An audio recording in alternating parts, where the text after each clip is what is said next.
It's a good crack on the To the hangout, welcome to the hangout. To the hangout, welcome to the hangout. To the hangout, welcome to the hangout. To the hangout, welcome to the hangout. Hey yo, see me and these dudes doing VR games, moving refuse, infuse with whatever topics we choose. If we stop it, we lose, so that's why we keep on dropping the news. And you know us as a crew with the popular views. Includes X and Ray, co-host Bree, Millie, SC, and I'm Bryce, so you know we really bringing it live, us 5 in the hive. You liking this vibe? Then hit the thumbs up, like and subscribe. Hey yo.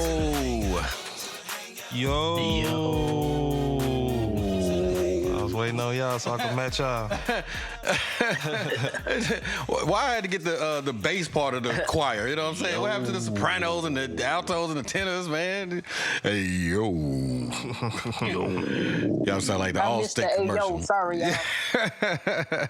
It's all good. See, I needed that soprano, man. I need that tenor, B. You know what I mean? Yeah. Well, all you gotta do is just tell me. I'll go high next time. Yeah, man. I go high. Want that harmony back. You go low, I go high. Yeah, y'all can't all be the All-State man.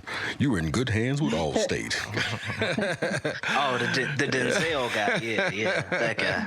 Yeah, man. Yeah. Hey, man. We back up in this thing, man. We are back up in here again. Yes, sir. Yes, sir. Yes, sir. Hey, y'all. Listen, you. Yeah, no, you. That person right there. Wait. Don't touch that dial, you know what I'm saying? If you touch it, just turn it up, you know what I'm talking about? But don't touch that dial. We are back. We appreciate y'all tuning back in with us, man. Y'all know it's the Hangout Experience, man, and y'all know how we do right about this time. It is that PRICE, and I got that boy right next to me. It's me, SCSCSC. You know, so nice. You got to say that thing thrice. Ooh. Yeah, and who else we got over there? Oh, I see what he's doing. He's unannounced. That's why you're not saying anything. Okay, yeah, I get it. I see what you did there. Well, actually, there's some country tunes that usually come before me. Yeah, right. Yeah. No, that's true. That's true. Yeah, no, man. He's on a mission. He's on a special mission today. As a matter of fact, that mission is in the country. We gave him some homework. Yeah. He was gave him some homework. Yeah, exactly. Well, I would say he didn't do the homework. That's what he said. You know what I'm saying? Oh, yeah. Okay. So he's like, nah, man, y'all do what you gotta do. Nah, seriously, man, he got a mission in the country. You know what I'm saying? That's as only a country boy can do. So he got some stuff to do, man. And hopefully, man, shout out to him. You know what I'm saying? Hope that mission is a success. You know what I'm saying? CBR. For sure. You know what I mean? So, but I mean, you did say last episode that if there was a gap, you was gonna do your best. I did. That's right. Country boy Ray coming with them country tunes. You know what I'm saying? Hey. CBR. Yeah. Yes, sir. And then it's your boy. Monsieur X unannounced. How y'all doing? Obviously, after me. Last but not least, It's the one, Bree Millie. Yeah, that's what I'm talking about. Hey, I love it. With the Indiana Jones in the background, you know what I'm saying? Oh yeah, you know. Give you all in the mood. You know what I mean? Yeah. Spoiler alert. I'm trying to tell you. Spoiler alert. Yeah, You know it. Are you gonna go and do it early? Because we've been forgetting to say spoiler alert. Spoiler alert for later. I might as well for the next segment. We getting y'all warmed up for our next segment. You know, that's all. Yeah. So. For sure. Yeah, man. Hey. Listen, glad to have everybody back. Salute to my people, man. I'm glad y'all up in this thing with me, man. Y'all know how we about to do it. It is 4th of July weekend, you know. I mean, you know, you could be at the beach right now, you know what I'm saying, but you're here with us. And we love it. So for y'all that's not out there at the beach celebrating, firing off them firecrackers and all that stuff there, if you're just checking us out, man, come and celebrate with us. You know what I'm talking about? Whole nother independence going on right here. You know what I'm saying? Whole lot of independence. Yeah. What you got, Bree? What you got, man? How you feeling, man? You feeling pretty good? Yeah, I'm feeling real good. It's your girl Bree Millie with BMT News. So today, I'm sure most people have heard about the submarine incident. Yes. Recently on June the 18th. Submarine incident that happened on June the 18th, 2023. Titan, a submersible operated by Ocean Gate with 5 people inside traveling 12,000 feet underwater, imploded during its descent to view the wreck of the Titanic while on a tourist expedition in the North Atlantic Ocean. And imploded meaning collapse, cave in, fold, fall in. I'm glad you're saying that Sounds because some horrible. some people don't know. I think Terrible. somebody asked me like, "What is implosion?" And I trying to explain it to them like, and the explosion is bad, but the implosion sounds probably worse though, man, because it's like caving in on you and crushing you. And, you know what I'm saying? Like, oh my God, man. Yeah. Yeah, that's horrible. It So- is. Both sudden and both of them terrible. Yes. Absolutely. Absolutely. The Titan submersible lost communication with those on land promoting a search in hopes of finding the Titan submersible. The search lasted 4 days. That's a long time. I would think I'm not going to survive for that long. Those on board sadly didn't survive. The Coast Guard believed that the submersible imploded not long after the dive. So they probably didn't even get a chance to view the Titanic. So that's pretty sad. Which is the whole purpose of going down there. And, Right. And, you know, Exactly. yeah. You know, I've been thinking about it. And of course, you know, everyone's going to have their opinion and, you know, and say, hey, man, why were they even down there in the first place and so forth and so on. Which, of course, you know, myself, I have no desire to go down there. You know what I mean? I definitely don't need to see something that was doomed.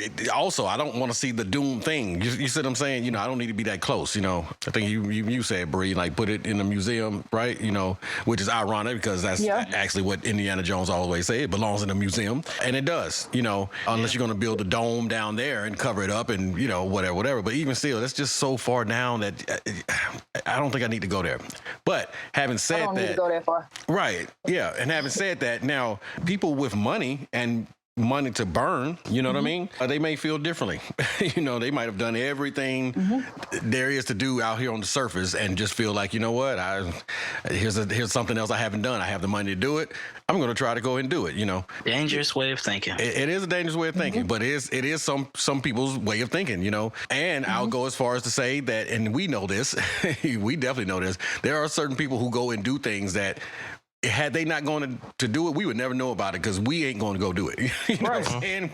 We be need like, those people. we be like, yeah, nah, I'm good, shouty. But you know, you go ahead and let me know what happens. You know, so Facts. you know, unfortunately, that kind of has to happen. You know, this had to happen for them to do the proper, you know, preparations and so forth and so on. You know, I'm pretty sure all of the companies that deal with stuff like this are, you best believe they on their game now. And there's probably some more rules and regulations and so forth being put in place right now to prevent something like this from happening again, you know. And like I said, it's unfortunate that some people have to be, I don't want to say the guinea pigs or the martyrs or whatever. They got to be something in order for this to happen, and that's what's unfortunate. You know, yeah. Very sad that with the lives even had to be lost to begin with. But like you said, we wouldn't know about these things had there be people who, you know, had these, you know, hunches, guess, or just the advantages to want to go see these things, you know. We kind of need those type of people. So, you know, those adventurous type people. So, absolutely. You know. Yeah, the people that like to swim with sharks and climb, you know, on the side of mountains and, you know what I mean? And all those cool looking things. They look cool. I cannot front. They look cool, but looking is about as all I need to do. Coming soon. Yeah, man. Yeah. Shark Week coming soon, dog. Yeah. More tomfoolery with the ocean. Yeah, man. More tomfoolery. Matter of fact, the Meg is coming soon too. You know, y'all know we're gonna review that. You know what I'm saying? You know. Oh yeah, for Coming sure. soon. Yeah, man. Yeah. Maybe they should create some type of ER that you can use to view the Titanic if you want to. You know what? It's funny. I almost feel now like we they have. talking. They got Now we talking. the images for it. They done sent cameras down to scan it if they don't already have it done. So it's very well possible. Yeah. Let's go into the metaverse and just go for a swim, deep dive underwater or something. You know what I mean? Without leaving the comfort of our home. Yep. Yeah, man. Because you know it's funny, man. As I'm looking at this, and when we talk about the company Ocean Gate, right? I'm like, the first time I even heard about it and I saw that name, I thought, oh, okay, they came up with another something gate. You know what I mean? You know, they back in the day, Nixon's day, it was Watergate, and Janet Jackson exposed the thing, and it was Nipplegate, and everything is something gate, right? You know what I mean? So when I saw Ocean Gate, I'm like, oh, they must be calling this, you know, this tragedy Ocean Gate, right? Conspiracy, right? So I didn't realize the name of the company actually is Ocean Gate. So, you know, out the gate, you know what I'm saying? You're already like, you know, the irony. Yeah, I don't know if I want to go on this one because anything with gate doesn't turn out good. You know what I mean? I see. Yeah, man. So, but that on top of what you had, Bree, the Titan operated by the U.S. based company Ocean Gate Expeditions had been missing since it lost contact with its surface support ship about an hour. 45 minutes into what should have been a 2-hour dive into the world's most famous shipwreck. Look at that. Wow. 5 major fragments of the 22-foot Titan were located in the debris field left from its disintegration, including the vessel's tail cone and 2 sections of the pressure hull. Coast Guard officials said no mention was made of whether human remains were sighted, which I think since then they've found some human remains from what I understand.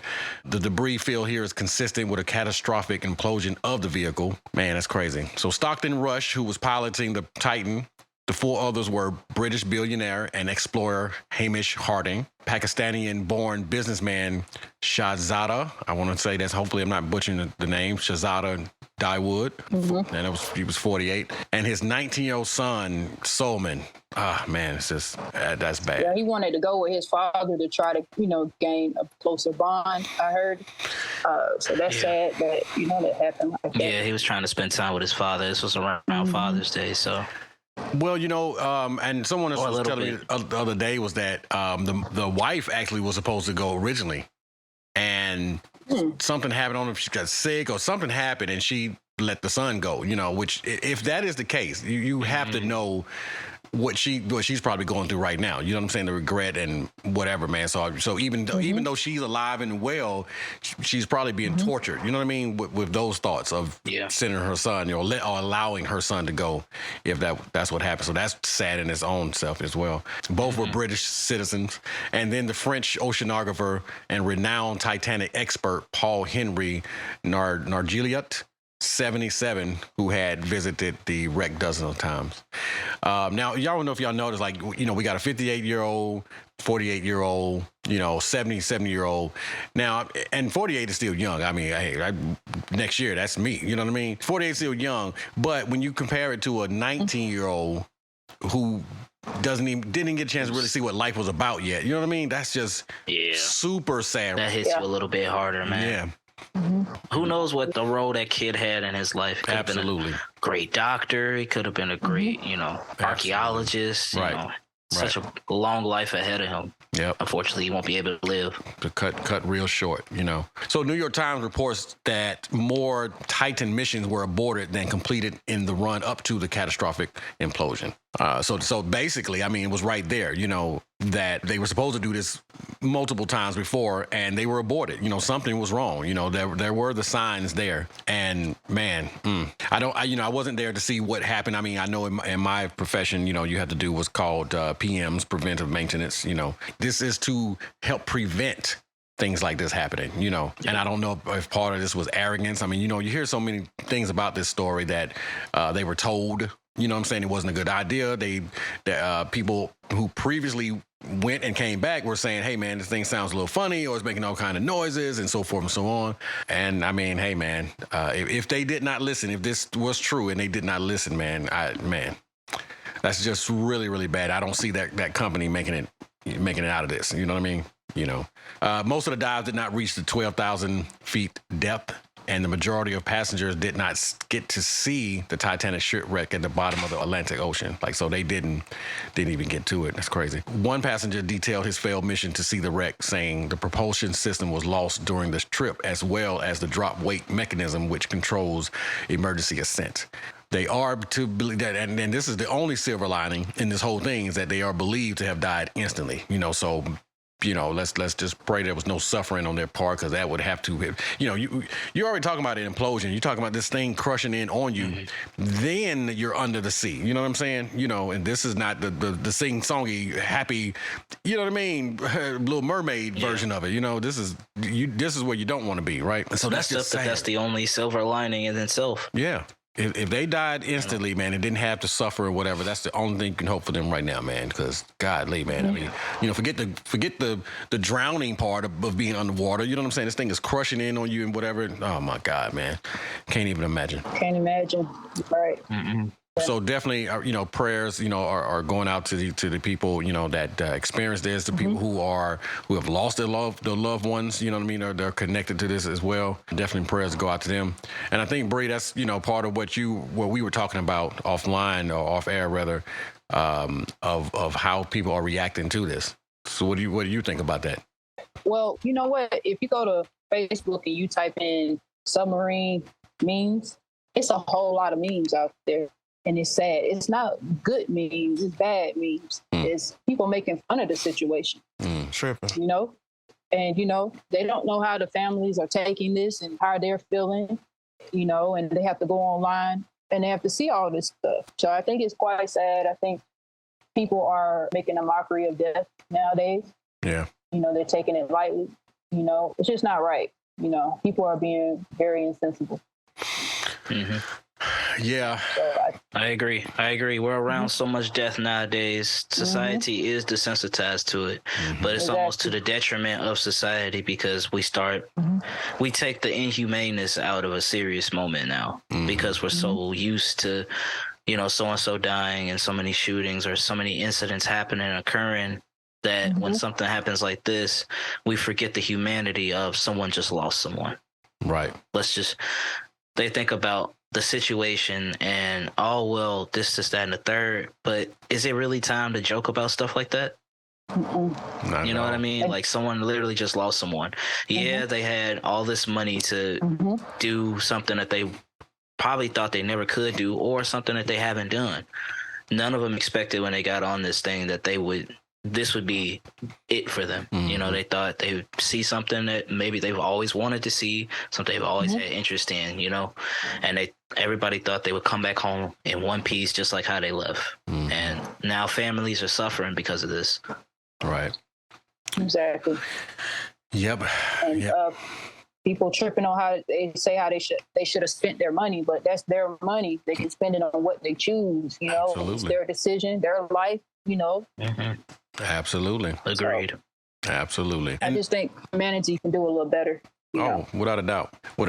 And these incidents here are, like X is saying, where we are in society, we need to hold up a mirror and really look at ourselves, man, because we are desensitized now. Now things happen, independent now, because it could be like, your favorite artist or something. You're like, oh man, it hurt and da-da-da, such and such. And then you hear about somebody else, you're like, I don't know them, man. You know what I'm saying? Like, well, whatever, But a human life is a human life, period.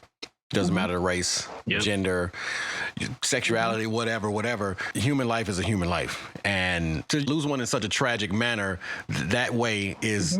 It's something to take a little step back for a minute and say, well, at least let me pray or have a moment of silence or whatever for the people that's going through that. You know what I'm saying? People that's dealing with it, because we know how it feels when we lose someone close to us. You know what I mean? So the people that's acting the way they act right now are acting like they've never lost anybody close to them. So that's the part was like, God, Lee, man, have a little sensitivity, to at least be considerate of that person. Or if you feel that way that you feel, why don't you keep that to yourself? You know what I'm saying? Or keep it in your little private conversation. Why are you putting it on Facebook for everybody to see? Because somebody's going to see that and feel some kind of way, You don't have People feel like they need to express every thought that they have when it's not necessary. Some things you just need to be wise on and keep to yourself. You don't have to put every thought you have under a comment. Cyberbullying is real. People don't think it's cyberbullying when you online.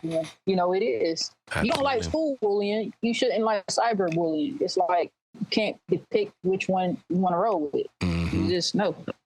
Think before you act, man. Common sense isn't so common. Yeah. No, it's not. Oh, that's so true. Unfortunately. They need to be reading Proverbs. Y'all need to read Proverbs. Open y'all Humble Bible. Yeah. Y'all heard Bree. Go open y'all Bible. That's right. It'll humble you. Yeah, that's right. Yeah. Don't leave it at the phone booth like a choir boy. But yeah, man.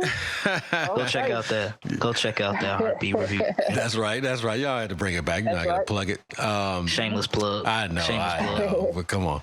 But yeah, no, man, it is a sad thing. And Bree, that thing you sent me, man, I'm not even gonna, put it on black because I don't want to give it any more energy. But that one that you sent me, where the dude was rapping and he's all under the sea, and you know what I mean. He got SpongeBob in there, and they joking with it, and of course at the end it blows up, and I'm like, come on, man. I'm like, come on, yo, that's just, you know what I mean. And now your initial thought is right. It's supposed to be for comedy, right? You know what I'm saying? Mm-hmm. If this was a fictional thing. Okay, but we talking about somebody's lives were lost, and that's how you know what I'm saying? Come on, man. That I'm serious. That truly hurt my heart when I saw that. I was like, really? That we'll do that? We'll trade in our soul for some likes? You know what I'm saying? For some views? Exactly. Like, man. That's exactly what it is. We'll sell our soul for likes, attention, and small notoriety. Good grief, yo. I'm just like, where are we right now? You understand what I'm saying? Look where we are in life right now, yo. Jeez, the weed. Ah, man. So, here at the Hangout, we would like to say, we are definitely sorry for the lives that are lost. And Bree, I definitely agree with you. Your money is your money. Your life is your life. You do what you want to do with it. You know what I'm saying? It's not for others to judge it, and say what you should be doing and whatever. You make your own decision. You know what I'm saying? But keep in mind, when you do make these decisions, there are going to be consequences that happen along with it. You understand what I'm saying? So going into that situation, as long as you are well aware that there are some consequences that can happen with that. And I want to say that they was aware because I'm pretty sure they had some kind of, waiver or something. Waiver, some kind of meeting, some kind of something to say, look, this is what's going to happen. Debrief. Something, you know what I'm saying? Right. Well, they definitely had a debrief after this happened. They debriefed it with the people, you know what I'm saying, for sure. But before they went down there, they had to have some type of preparation meeting, you know what I'm saying, something. I can't think of the terminology for it now, but I am quite sure they had something, a briefing, to say, this is what's going to happen, this is what to expect. If this is to happen, this is what we do. You know what I'm saying? Probably had life jackets, you know what I'm saying? All type of stuff, There was a video online before they went down there, and he was describing the inside of the submarine and how it will be driven. And it was driven with the PC controller, I believe. Yeah, somebody told me. Xbox PC controller. So something was up right there. Now, was the person, whoever controlling that, are they down there too? Flag. I believe he was down there with him. I believe controlling so. It with the thing? Okay. I believe so. Right. So you got this controller, and what is it, Bluetooth? You know what I'm saying? Because, Bluetooth goes out. You know what I mean? It may have been wired. Yeah, okay. I would hope so, man. They gave on one of them Wish controllers. They tripping. Yeah. I ain't trying to be funny, but I mean, it's like Bree, watch the line, because you know what I'm saying. Yeah. Because like SC said, man, a controller, like how far technology has come, you would think that we'd be a little bit more advanced as far as this stuff. If we're gonna try certain things, apply the current technology. There could have been a better way to operate that to where you can still maintain, you can still do what you need to do, but you don't have to necessarily depend on that. Yeah. Yep. And where were the contingencies? You know what I'm saying? Y'all already know that's my favorite word. Okay, if this thing fails, where's the backup? And then where's the backup for that backup? You know what I'm saying? Because come on, man. You can't just have plan B and C. You need plans B through P. Yeah, you need plan alphabet. You know what I'm saying? Plan alphabet. Take me from A to Z. I do believe one of the guys that was on the submarine, he knew the risk. Basically, I seen a video on him. He willing to pretty much lose his life to explore, pretty much. Boy. He already knew the risk, and he was okay with it. See, that sounds like that guy in Nope, the camera dude who wanted that last shot. He willing to go up into the alien just to get this last shot. You know what I'm saying? But it's like, okay, well, then who going to get the camera, though? Who going to see? You know what I'm saying? Right, exactly. Who going to get the camera? The camera go, too, Come on, man. Man. It's And that's fine if that's what he wanted to do. But man, you go by yourself, take the pictures, come back. You know what I mean? I'll be here, waiting. But yeah, no, man. Again, like I said, it's super sad, and we just definitely wanted you guys to know how we felt here at the Hangout about that. Please, man, please have a heart. Please have some type of sensitivity. Give these people time to grieve. You know what I mean, and deal with it and process it and all this stuff here. There's no time. Everything ain't a joke. Yeah, exactly. There's no time to joke, about something like serious like this, but at least have the decency to wait. You know what I'm saying? Don't do it fresh as this is. Like, come on, man. They barely got a week, before they cracking the joke. They got to work right away almost. It's crazy. I was on Roblox the other day, man, and they got a game in there. Are you about serious? that submarine. Come on, man. They tripping. Come on, dog. Oh, really? Jeez. Yep, in Roblox. They already said they put it in the GTA servers too. Oh, come on, man. See, now you're exploiting this to make money off of it. You know what I mean? Yep. And no matter how much you make, it's not going to be worth your soul. You know what I mean? Just understand that. No matter how much money you make off of that, someone else's tragedy. You know what I mean? Expense. Ooh, I said the word. Yep. I said the word. Tragedy. Yes. Man. There you go. There you go. I'm back, baby. Whew. That's right. I didn't do my practice, but now brown cow, now wow, you got to exercise the lips. But no, man. It's tragic. It truly is. And like I said, we just want y'all to know how we felt here. We are definitely not condoning any of that foolishness. And we just pray that, for the people, they have, some kind of comfort, saying God provides them some comfort to deal with this in this very trying and difficult time. Bree, I appreciate it, man, because, I hadn't heard about it before you told me about it. And then, of course, as soon as you said it, it was like, bam, all over the place. But it's definitely something that's caught my attention now, and appreciate what you said and things you sent me. Because, I mean, you telling it to me, I'm like, for real, they out there clowning. But when you showing me what the dude did, I was like, oh, my God, man. I just felt, it made me feel bad or something. You know what I mean? Like, I just didn't feel like a human or something. Like, even me watching it, I felt bad watching it. You know what I mean? So they out here clowning, man. They out here clowning. God, man, just to see where we are now. Jeez, man. Well, I do want to say, go ahead. For those who don't know, a little history about the Titanic. It carried 2,240 passengers and crew members on board. On July the 15th, 1912, after striking the iceberg, the Titanic broke apart and sank into the bottom of the ocean, taking lives of more than 1,500 passengers and crew members, men, women, and children. It took 2 hours and 40 minutes for the unsinkable Titanic to sink. Whew. Can you just imagine? And I've heard it was really dark. Yeah. You know what I mean? Oh, yeah. Yeah, the only light you had was probably, the moonlight. You know what I mean? There was no light out there. It was dark in the ocean. Sounds scary. And yes, it is scary and cold. And cold. You know what I mean? Yep. Yeah.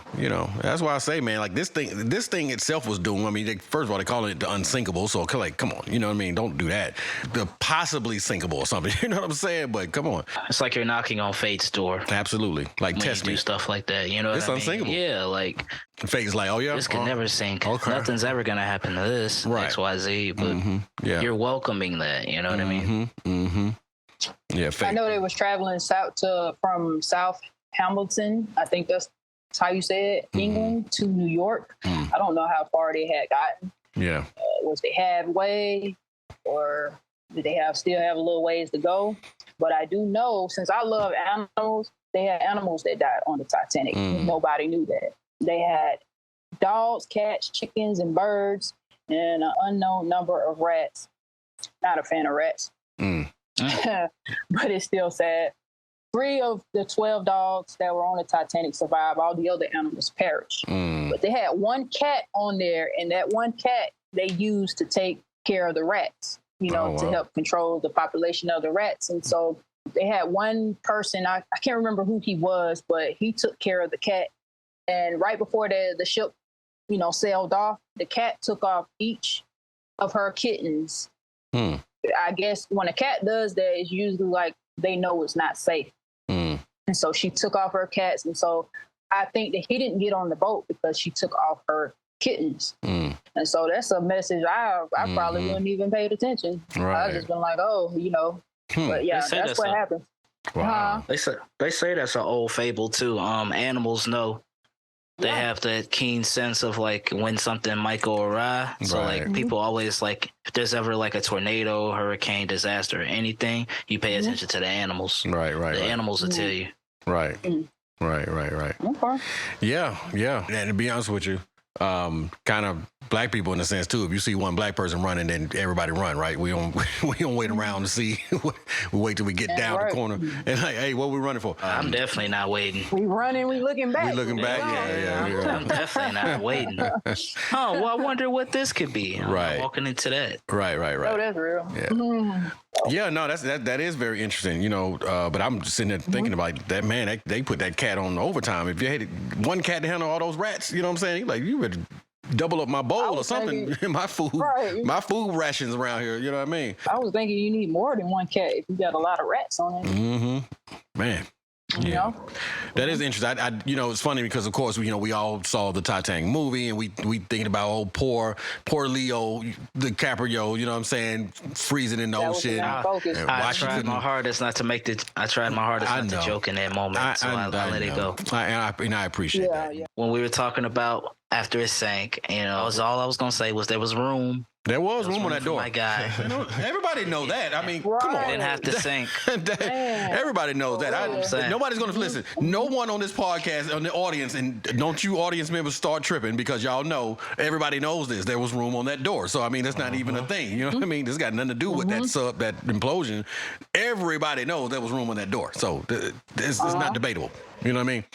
But, yeah, man. If you haven't seen the Titanic now, you need to go see it. Yeah, you got to go see it now. You know, it's been out for a while. It's pretty long. You need to but go it's see worth it now.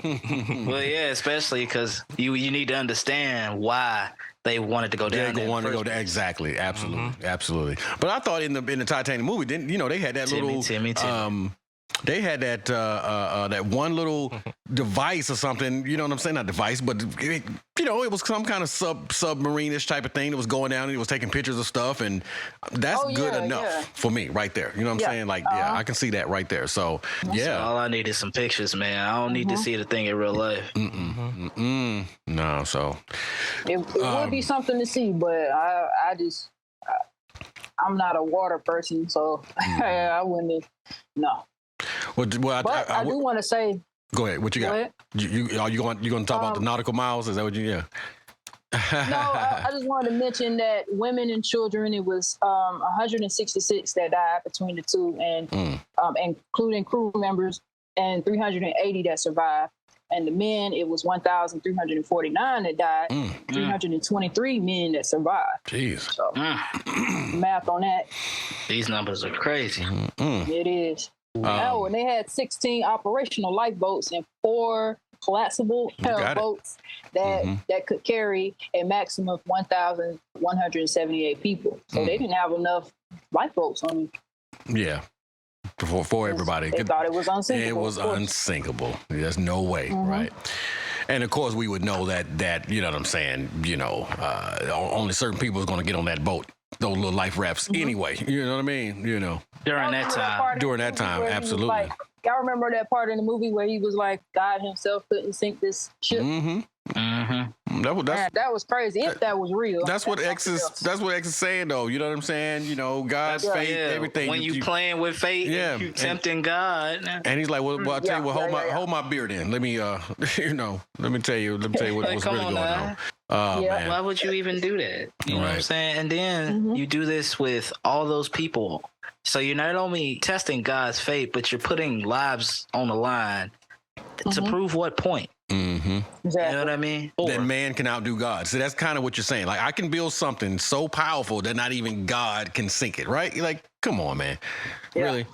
Yeah. But that's just, come on. That's a whole other conversation. We can talk about how man, you know what I'm saying, just wants to be the ultimate, you know what I mean, creator and so forth and so on. But it is what it is. But now, before we go out, you asked something earlier, so I'm going to give you that answer in case other people was wondering as well. The Titanic was 370 nautical miles from shore. Just 370 nautical miles from shore. Wow. So that to me sounded like it was almost there. It was almost there, And and that was it. Wow, that's Crazy. It is, man. It is. Even crazier is something that tragic from years ago can cause.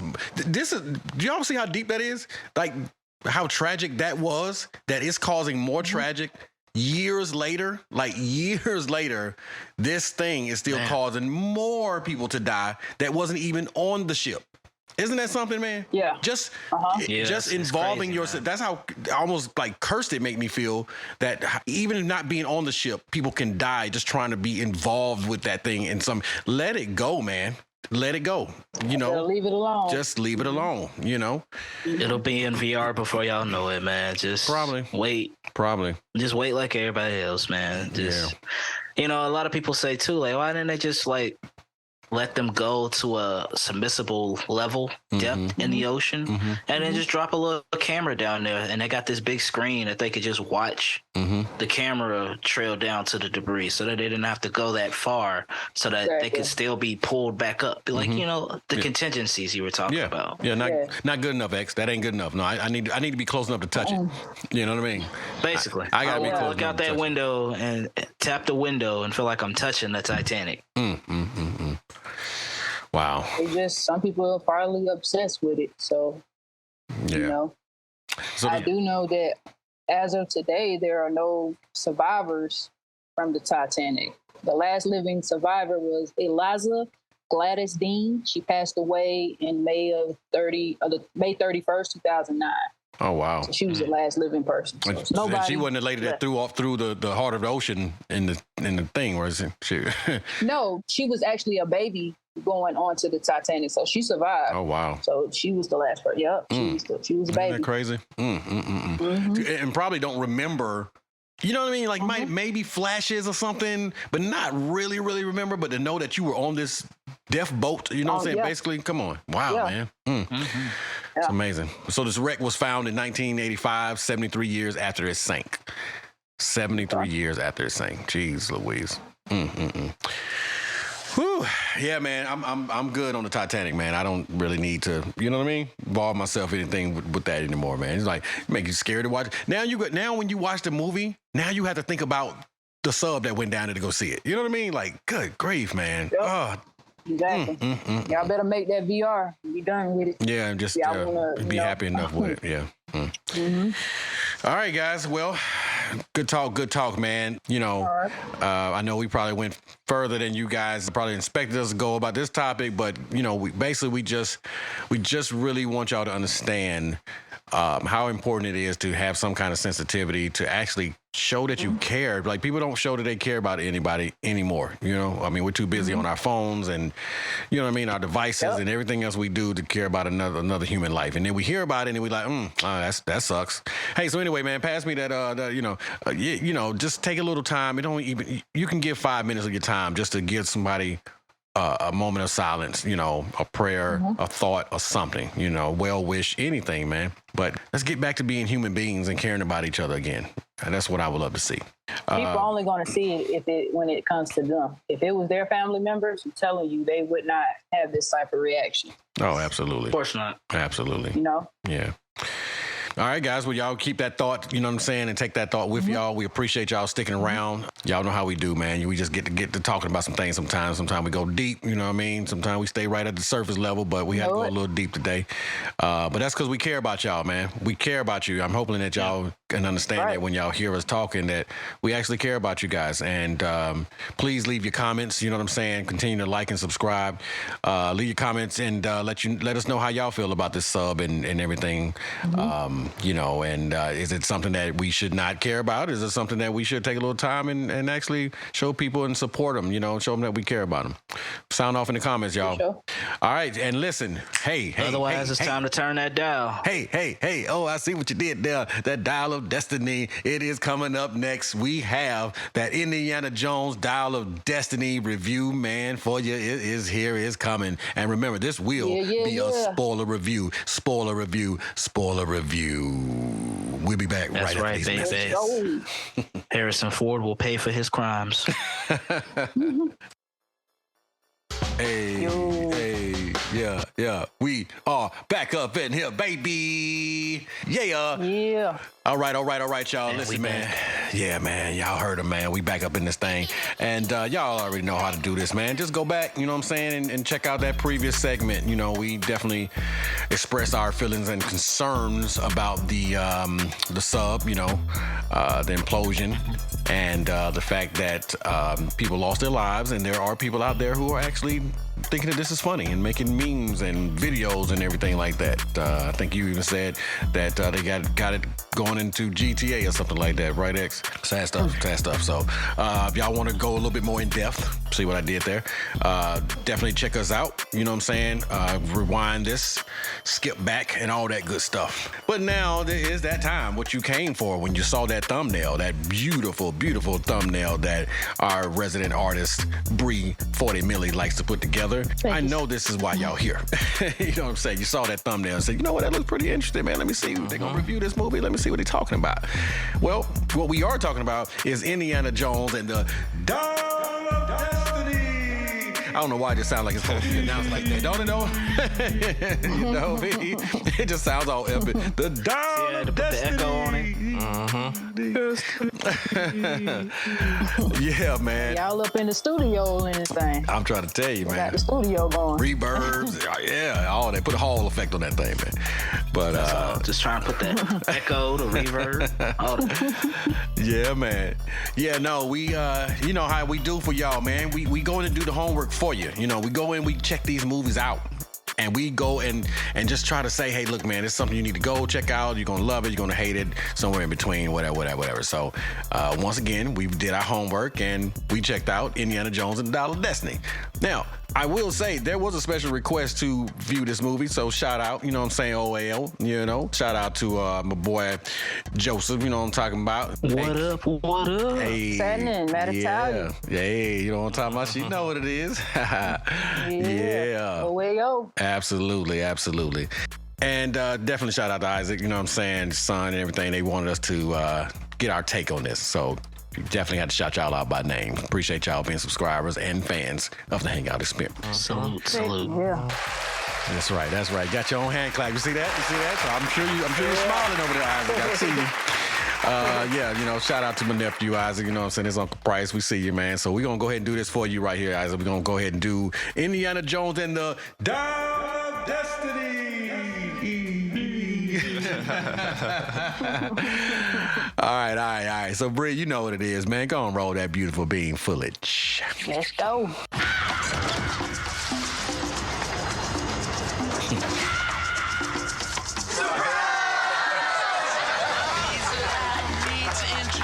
I'm retiring. Well, in that case, what are we drinking? Same for the goddaughter. Dad told me you found something on a train during the war. A dial that could change the course of history. Why are you chasing the thing that drove your father crazy? Don't move. Please get out of here. Stop! Sorry. Dr. Jones, get him.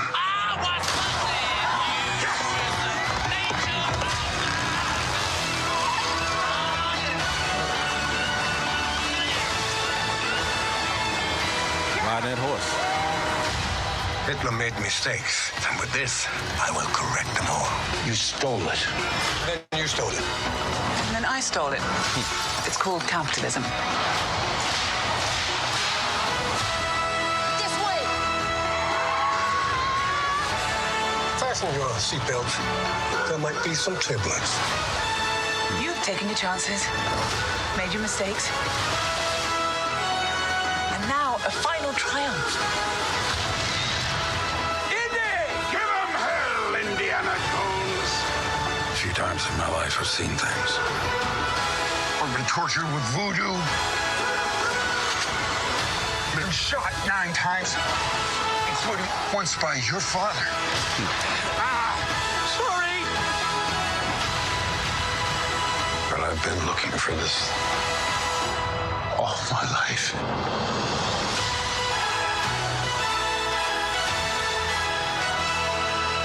Indiana Jones and the Dial of Destiny. Yes. Man, hey, man. First of all, I'm an Indiana Jones fan, so my opinion may be a little biased on here, you know what I'm saying? Just because I grew up with Indiana Jones, man, what can I say? Listen, Indiana Jones for me was like pre-Lara Croft, you know what I'm saying? Tomb Raider, there she go, Tomb Raider, man. Like, Tomb Raider to me was based off of Indiana Jones, you know what I mean? You know, stuff that he was doing, man, the puzzles and, you know, all this stuff here, man. Of course, you know, Harrison Ford didn't look as good as Lara Croft. We all know that, you know what I mean? As long as you know. I know, right? Matter of opinion, huh? Matter of perspective. But going into it, I didn't know what I was going to think, but I saw the previews and everything. Of course, you know, just like with Fast X, I'm coming off of a bad installment of that, you know, series, which we all know was the Crystal Skulls, you know what I'm saying, and didn't fare too well for Shia LaBeouf and, you know, all that good stuff. I was hoping, I was routine. I was like, come on, man, you need a winner, man. You need a winner. And it's a very, very entertaining movie for me, you know, so I was not disappointed. Now, of course, is it perfect? Absolutely not, and that's what we're here for, to talk about that. But good movie. Yeah, I think it was a pretty good movie, man. If you seen the trailers and you notice when they snatch that bag off from his head, he looks very, very de-aged. And I promise you, because I watched Indiana Jones and the Raiders of the Lost Ark, which was the first one. I watched that before this, and if you watch that, you pretty much can go right into the Dial of Destiny. I mean, there's a couple things in between where they touch on Temple of Doom and what's the one with his father? The Last Crusade. Yes, thank you very much, Timmy, the producer. But 4, you can definitely skip that and go right into, you know, you can do like 1, 2, 3, 5. You know what I mean? You don't have to do chronological. I was really skeptical at first because the de-aging. But let me tell you, man, when they snatched off that bag, it looked like I was still watching. It looked like I was watching part 2 of Raiders of the Lost Ark. Like he looks just like he did in that movie, and it is magnificent. It is the absolute best de-aging I have seen thus far. And I was cool with the Luke Skywalker thing they did in The Mandalorian, man. You know what I'm saying? I you know, some people had their words to say about it, but come on, man. You've never seen Luke look so good, man. You know what I'm saying? After so long, you never think you would see him like that again. I was cool with it. But some of the other stuff that they did, man, would look all cartoonish and they face look like it's kind of melting off of, oh my God, man. Like say for instance, in The Flash, you know, Christopher Reeves, whatever that was supposed to be. You know what I'm saying? I don't know what that was supposed to be. He didn't look right, you know? But in here, man, Harrison Ford, man, I'm looking at all the expressions he's making, everything, man. And I'm talking about, it was beautiful, man. It was a beautiful sight, you know? So that right there drew me in from the jump. It felt like an Indiana Jones movie. You know what I mean? The way things were going. They did a lot of things right. They did a lot of things right for me. And I was just really, really happy with it. But we're going to get to all that. As you know, Harrison Ford, he's up in age now, you know what I'm saying? But he's still playing it, you know, still doing his thing. 80-year-old man, okay? Man, It's okay. still starring, still carrying a franchise, man. That's a bad dude, man. Shout out to Harrison Ford. Shout out William Dafoe. Absolutely. Actors who still believe in, you know, playing the role to the best of their abilities. Yeah. No matter of age. Absolutely, man. Absolutely. Good grief, man. I mean, 80 years old. Oh, he's from Chicago. He's from y'all town, man. Chicago, Illinois. Okay. There it is. There it is then. Okay. He done locked in with Disney, you know, the Lucasfilms, Disney. Yeah. Look like Captain America coming up. No doubt. Oh, man. Yes, definitely shout out to him, man. 80 years old and you still leading, you know what I'm saying? You're the leading man in the movie. Come on, man. That is amazing. Had a boy, Mads, you know what I'm saying? Mads, he was in there, you know, and I remember the first time I saw him was Casino Royale, you know, with Daniel Craig, you know, his first go at being Bond. He had the little crying, you know, he cried blood or something like that, you know what I mean? And I was like, man, who is this dude, man? He looks menacing, no? You know what I mean? Like, this guy here, man. So, he always plays very good bad guy roles, you know. Hey, Yeah, he's been a bad boy. Yeah, he always plays those bad roles, man. And some people kind of get Hannibal. Hannibal, the TV series. Loved him in Hannibal. Yeah, loved him in Hannibal. Yep, and I loved him in Polar. I thought he was good in Polar too. On the Polar, I didn't get a chance to see that. But if you're saying I need to check it out, I would definitely check that out. Then. Yeah, I thought he did a pretty good job. That's nice. I think you should check it out. I think you'll enjoy it. That's what's up. It's one of those sleeper movies where you don't really expect much out of it, but then like maybe 20 minutes into it, it just starts picking up, and you like, okay. And next thing you know, you go through the whole movie like, okay, that bad. shocked me. It was a surprise. That's what's up. Bad. I like the sleeper hits. You know what I'm saying? The ones you don't, you know what I mean? You don't see them coming, and then boom, walk away pleasantly surprised. So, all right, guys. So y'all hear that out there? All these Hangout fans. You know what I'm saying? Make sure y'all check out Polar. Recommended by. But we are. X a million. We are here for we're here for Indiana Jones though, No doubt. Shameless plug. Oh yeah. Check them out. We gotta get it in. Who we got next? Phoebe Waller-Bridge. She played Helena Shaw. I'm gonna tell you something, man. I was surprised, man, because I was an Antonio Banderas fan, man. I'm sorry, man. I mean, we talking about Desperado, man. Yeah. For me, bro, I just had real high hopes for this guy, man. Like, this is Desperado, dude. You know what I'm saying? He's Zorro. He should have brought Desperado to this. Right. He might have. Yeah, I was gonna say I'm about to give a spoiler, but I will say that I was shocked to see him, but pleasantly surprised to see him. You know what I mean? I mean, he's Antonio Banderas has always been a cool actor to me. Very random, I felt, but it was. I wasn't mad at it. It was. I wasn't mad that he was in there. It's funny you say that because it wasn't like it was like they plugged him in. You were right. Like he didn't have to be in there, but you wasn't mad that he was. Yeah, exactly. Absolutely, man. Cool dude. Man, Desperado, that's my boy. And then of course, Puss in Boots. You know what I'm saying? Wow. Who is basically Zorro? Who's basically Zorro? True. So he's been Zorro twice, just in different skins, huh? Yep.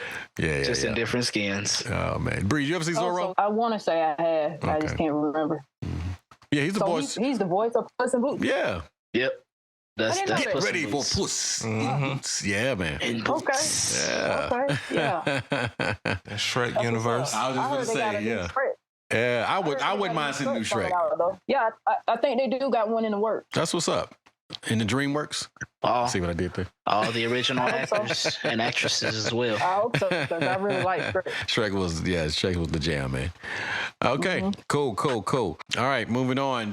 Boyd Holbrook. And we've seen him. He definitely plays a bad guy really well. You know what I'm saying? He was in Logan, of course. The Predator. Shoot first. Narcos. You know what I'm saying? Was an excellent show.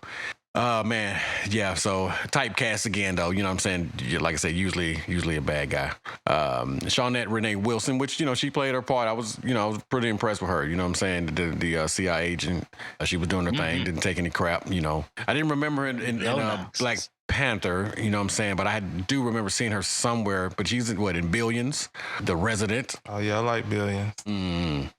Yeah, I've heard it's a really good show. Yeah. Not even gonna try to butcher his name. You know what I'm saying? Kretschmann, Thomas Kretschmann.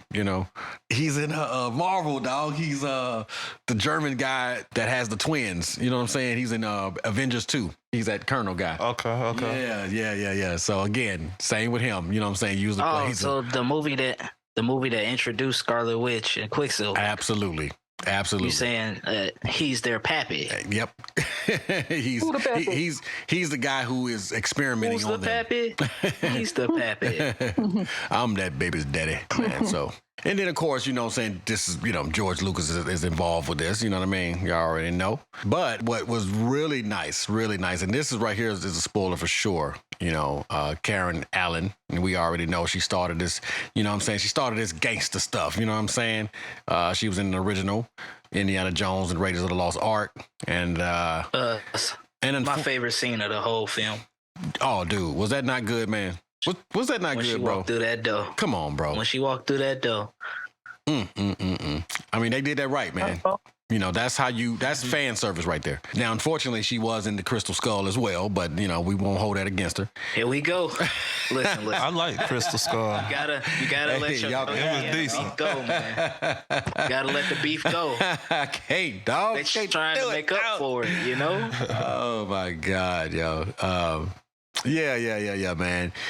So she was in that as well, and she made an appearance and came back. You know, I thought it was really, really done well and written well the way they brought her in.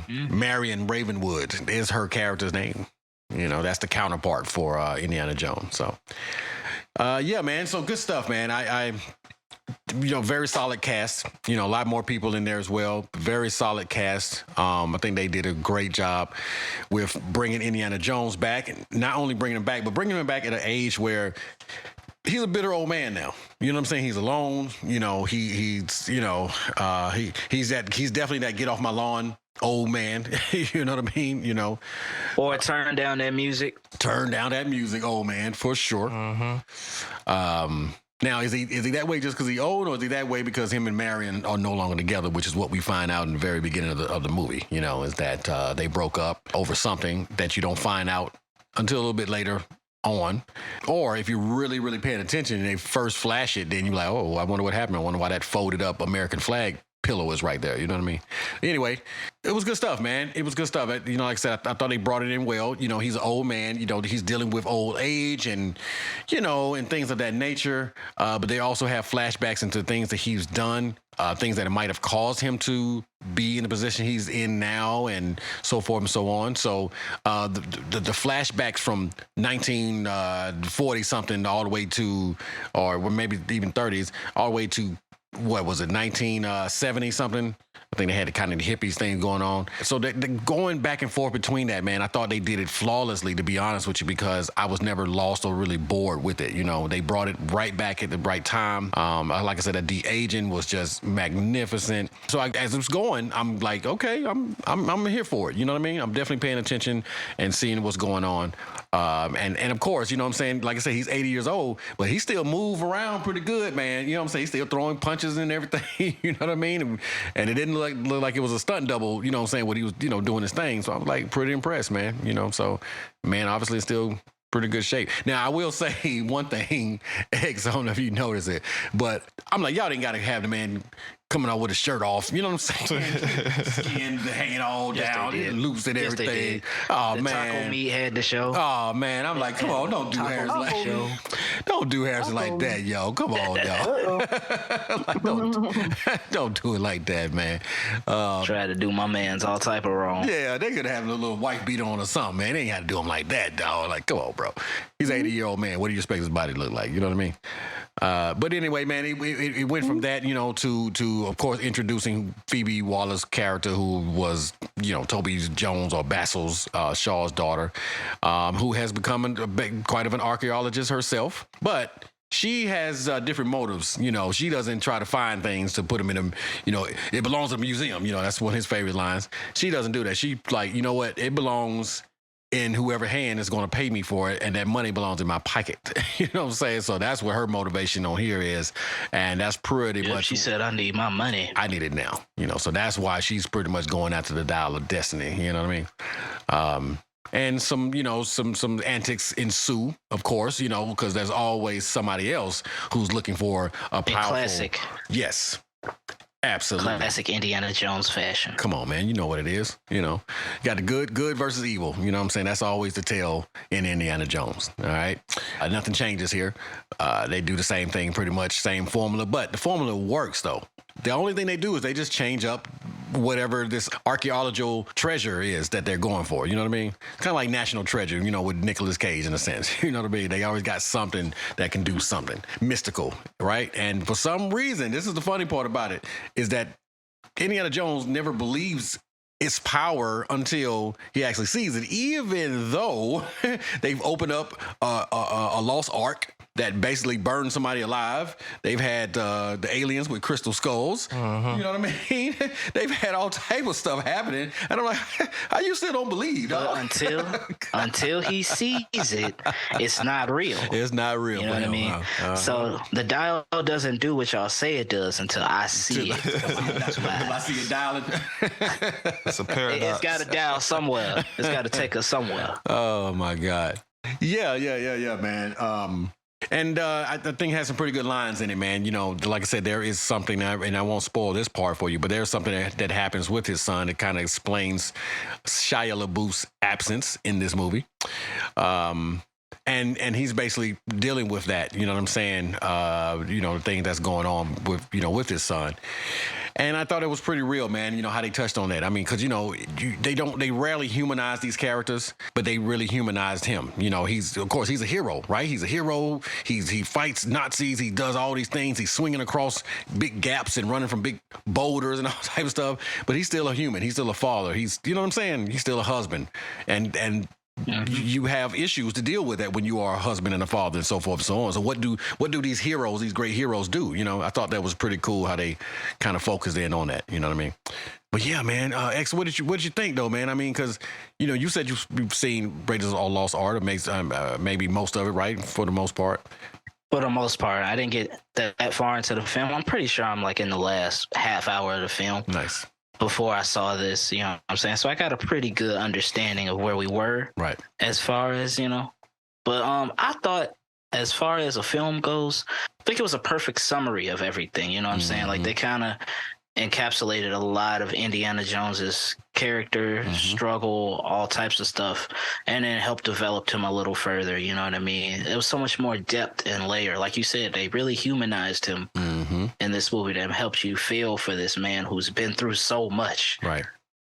You know, how else is he supposed to, you don't get to see the behind the scenes of what is he dealing with before he gets into these adventures. You just see him jumping into these adventures and saving the day. Diving head first. Right. Saving the day. Right. But then you go home. What happens when you get home? Yep. And I think we saw what happens when Indiana Jones goes home. Yep. He's a retired teacher. He doesn't even get to enjoy the fruits of his retirement. Right. Before the adventure ensues. Right. I thought that was a good little where you at in time. Right. Obviously with the story of good versus evil. Right. Paying homage and going back to older films and, trying to incorporate that stuff into the new film. And the CGI work, I think, was pretty good, because like you said, you couldn't tell that man was, you thought you'd be looking at a young Harrison Ford, like they used old movie clips or something to make him look like this. No, that was actually a part of filming this whole movie, and I thought that was a really, really good CGI work. I thought it was a good interpretation. The story, I think, was good too. Them trying to find these two pieces, connect the pieces together. Of course. Obviously, big bad and everything. Everybody did a wonderful job cast-wise with this film too. Yeah, man. Like you would think, Harrison Ford, 80 years old. What is he doing in such a rigorous film, doing the stuff that he's doing still at his age? But he pulls it off. Doesn't man. he? He made it look really good. He was riding that horse. I'm telling you. He was getting that in horse up on that riding horse. him. He was riding that horse. He was riding that horse for sure. Yeah. I'm trying to tell you, dog. Yeah. The cart scene. Oh, the cart scene when they were driving through the city. He diving over to another car. Yeah. Nah, it was, bro. It made it feel like it's still Indiana Jones, right? No, you know what I mean? Like, you're gonna be on a walker, still Indiana Jones. You know what I'm saying? Like, still Indiana Jones, man. Still got that hat. Still got that whip. Nothing's changed except he got a little older. The original dog. The cameos. There you go. He got that whip, dog. Like, you see how he was working that whip? Boy, I ain't gonna hold you. Oh my God. He was going crazy with that whip. I'm looking like, boy, that whip can do it all, can't it? Right. It'll whip somebody. You can swing across gaps with it. You know what I'm saying? You whip something out of somebody's hand. Okay. Bruh. You can dial a phone, like you can dial somebody's, you know what I mean? Like, hold your phone, let me pop, pop, pop, pop. You know what I'm saying? Dialing numbers with that phone, that whip, man. He's a bad boy with that whip, man. It's something serious. Man, I'm trying to tell you. Yeah. But I think, overall, as a moviegoer, I think any moviegoer who like has never probably seen an Indiana Jones will still they won't get lost, like you said, because I think it's filled with action, twists and turns. Yeah. Like the franchise has given you over the years. Sure. You know what I mean? Sure. And a more current and up to date, kind of refreshing kind of. You know what I'm saying? So, like you said, I think you can skip some in the trilogy. In the triology, shout out to my man CBR. Yeah. But Yeah. this is a good send off for Indiana Jones. For sure. I think personally for me, I thought it was a feel good film. You know, So you that think ending this was it? amazing to me. This is it for you? I think that's it, dog. You know, it's funny, man. I think that's it. So the See the end. Right. So you know the guy that lets us in, when we go to these screenings. So y'all know how we do. We go to these screenings and everything. And he's from, he works with the studio. And I was like, man, I said the same thing that you said. I said, man, I hope this is a nice little send off for him. And he was like, I don't know. I mean, I don't know. I don't know if this is the last one. And I'm like, okay, let me see what he's talking about. Oh man. And I'll be honest with you. Right at the end. I mean, come on, man. He pretty much just grabs the hat. It's not nothing that says he is let's absolutely get back to retired. work. Right, exactly. And just like with John Wick, you know what I'm saying, we saw with John Wick 4. John Wick ain't dead if everybody wants some more John Wick. You know what I'm saying? They'll dig him up out the grave if he's supposed to be dead, which we don't think he is.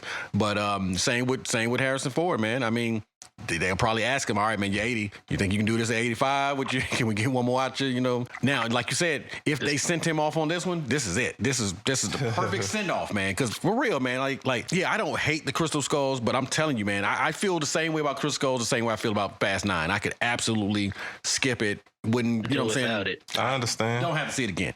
Yeah, I understand. Not gonna die if I have to, but if I just had to, I just have to. But for me, man, I did not want him to end off on that one. So when they said they was coming with one more, I'm like, yes, man, please make it good and get this man a nice little send off. And you're right, X. I could live with this. I could absolutely live with this, man. But I don't think this is gonna be it, though. I don't think, man. They didn't give him that cap. You know what I'm saying? That true cap. Like, all right, this is it. You know what I'm saying? He had said he's done. You know what I mean? He ain't coming back, or he died, or something. You're absolutely right. You're right. They didn't put a definite stamp that this is the last one. Right. So it's room for another adaptation, but with that, you have to live up to what you just did. Boy, right? Thank you, bro. Because if Timmy could please pull up when the last Indiana Jones was to this one, when they announced this, they had something they had to live up to.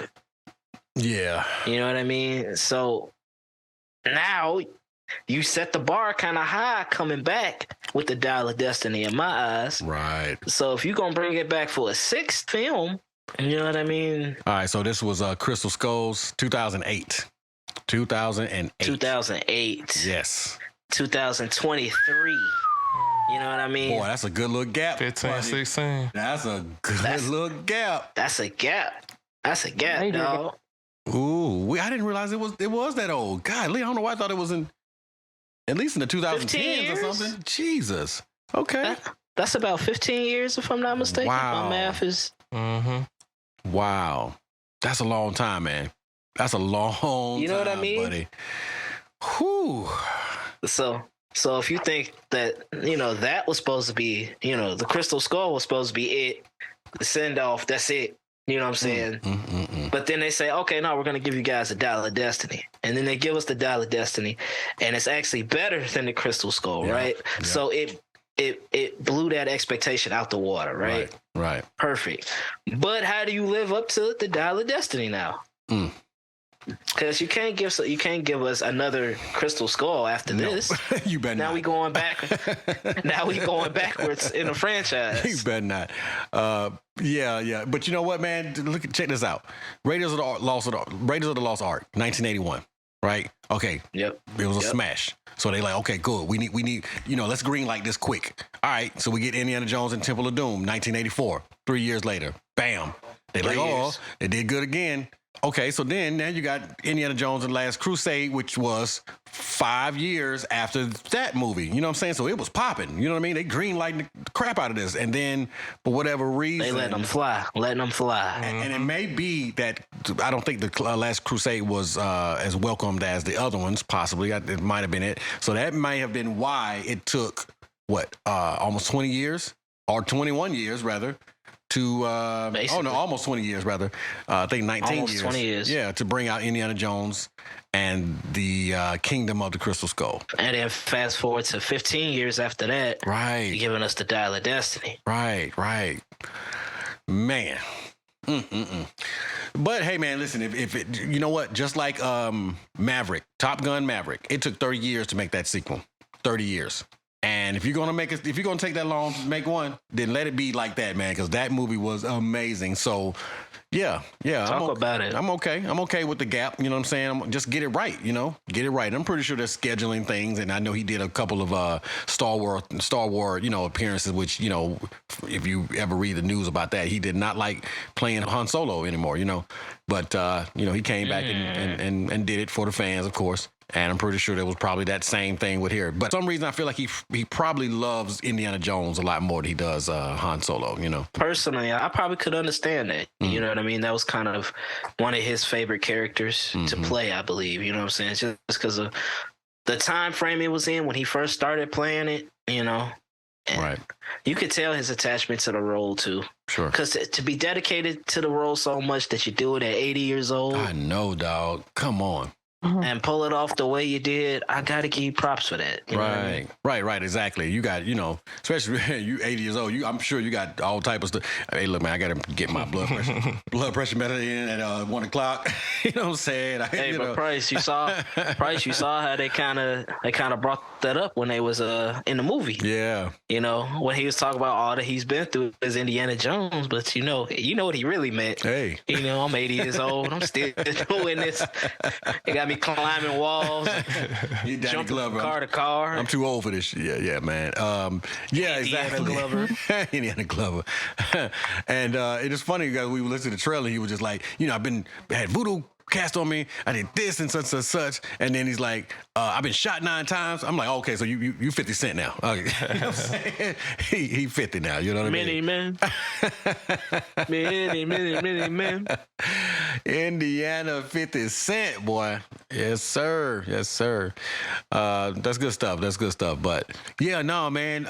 You make some good points, bro. I definitely feel you. It absolutely could stand as the last one for me. I would be just fine with it. Hats off to you, man. And like you said, bro, don't make another one to give me, you know what I'm saying, the Crystal Skull again. Just leave it right here, or if you do it right. But man, he's 80 years old, dog. He's 80. Come on.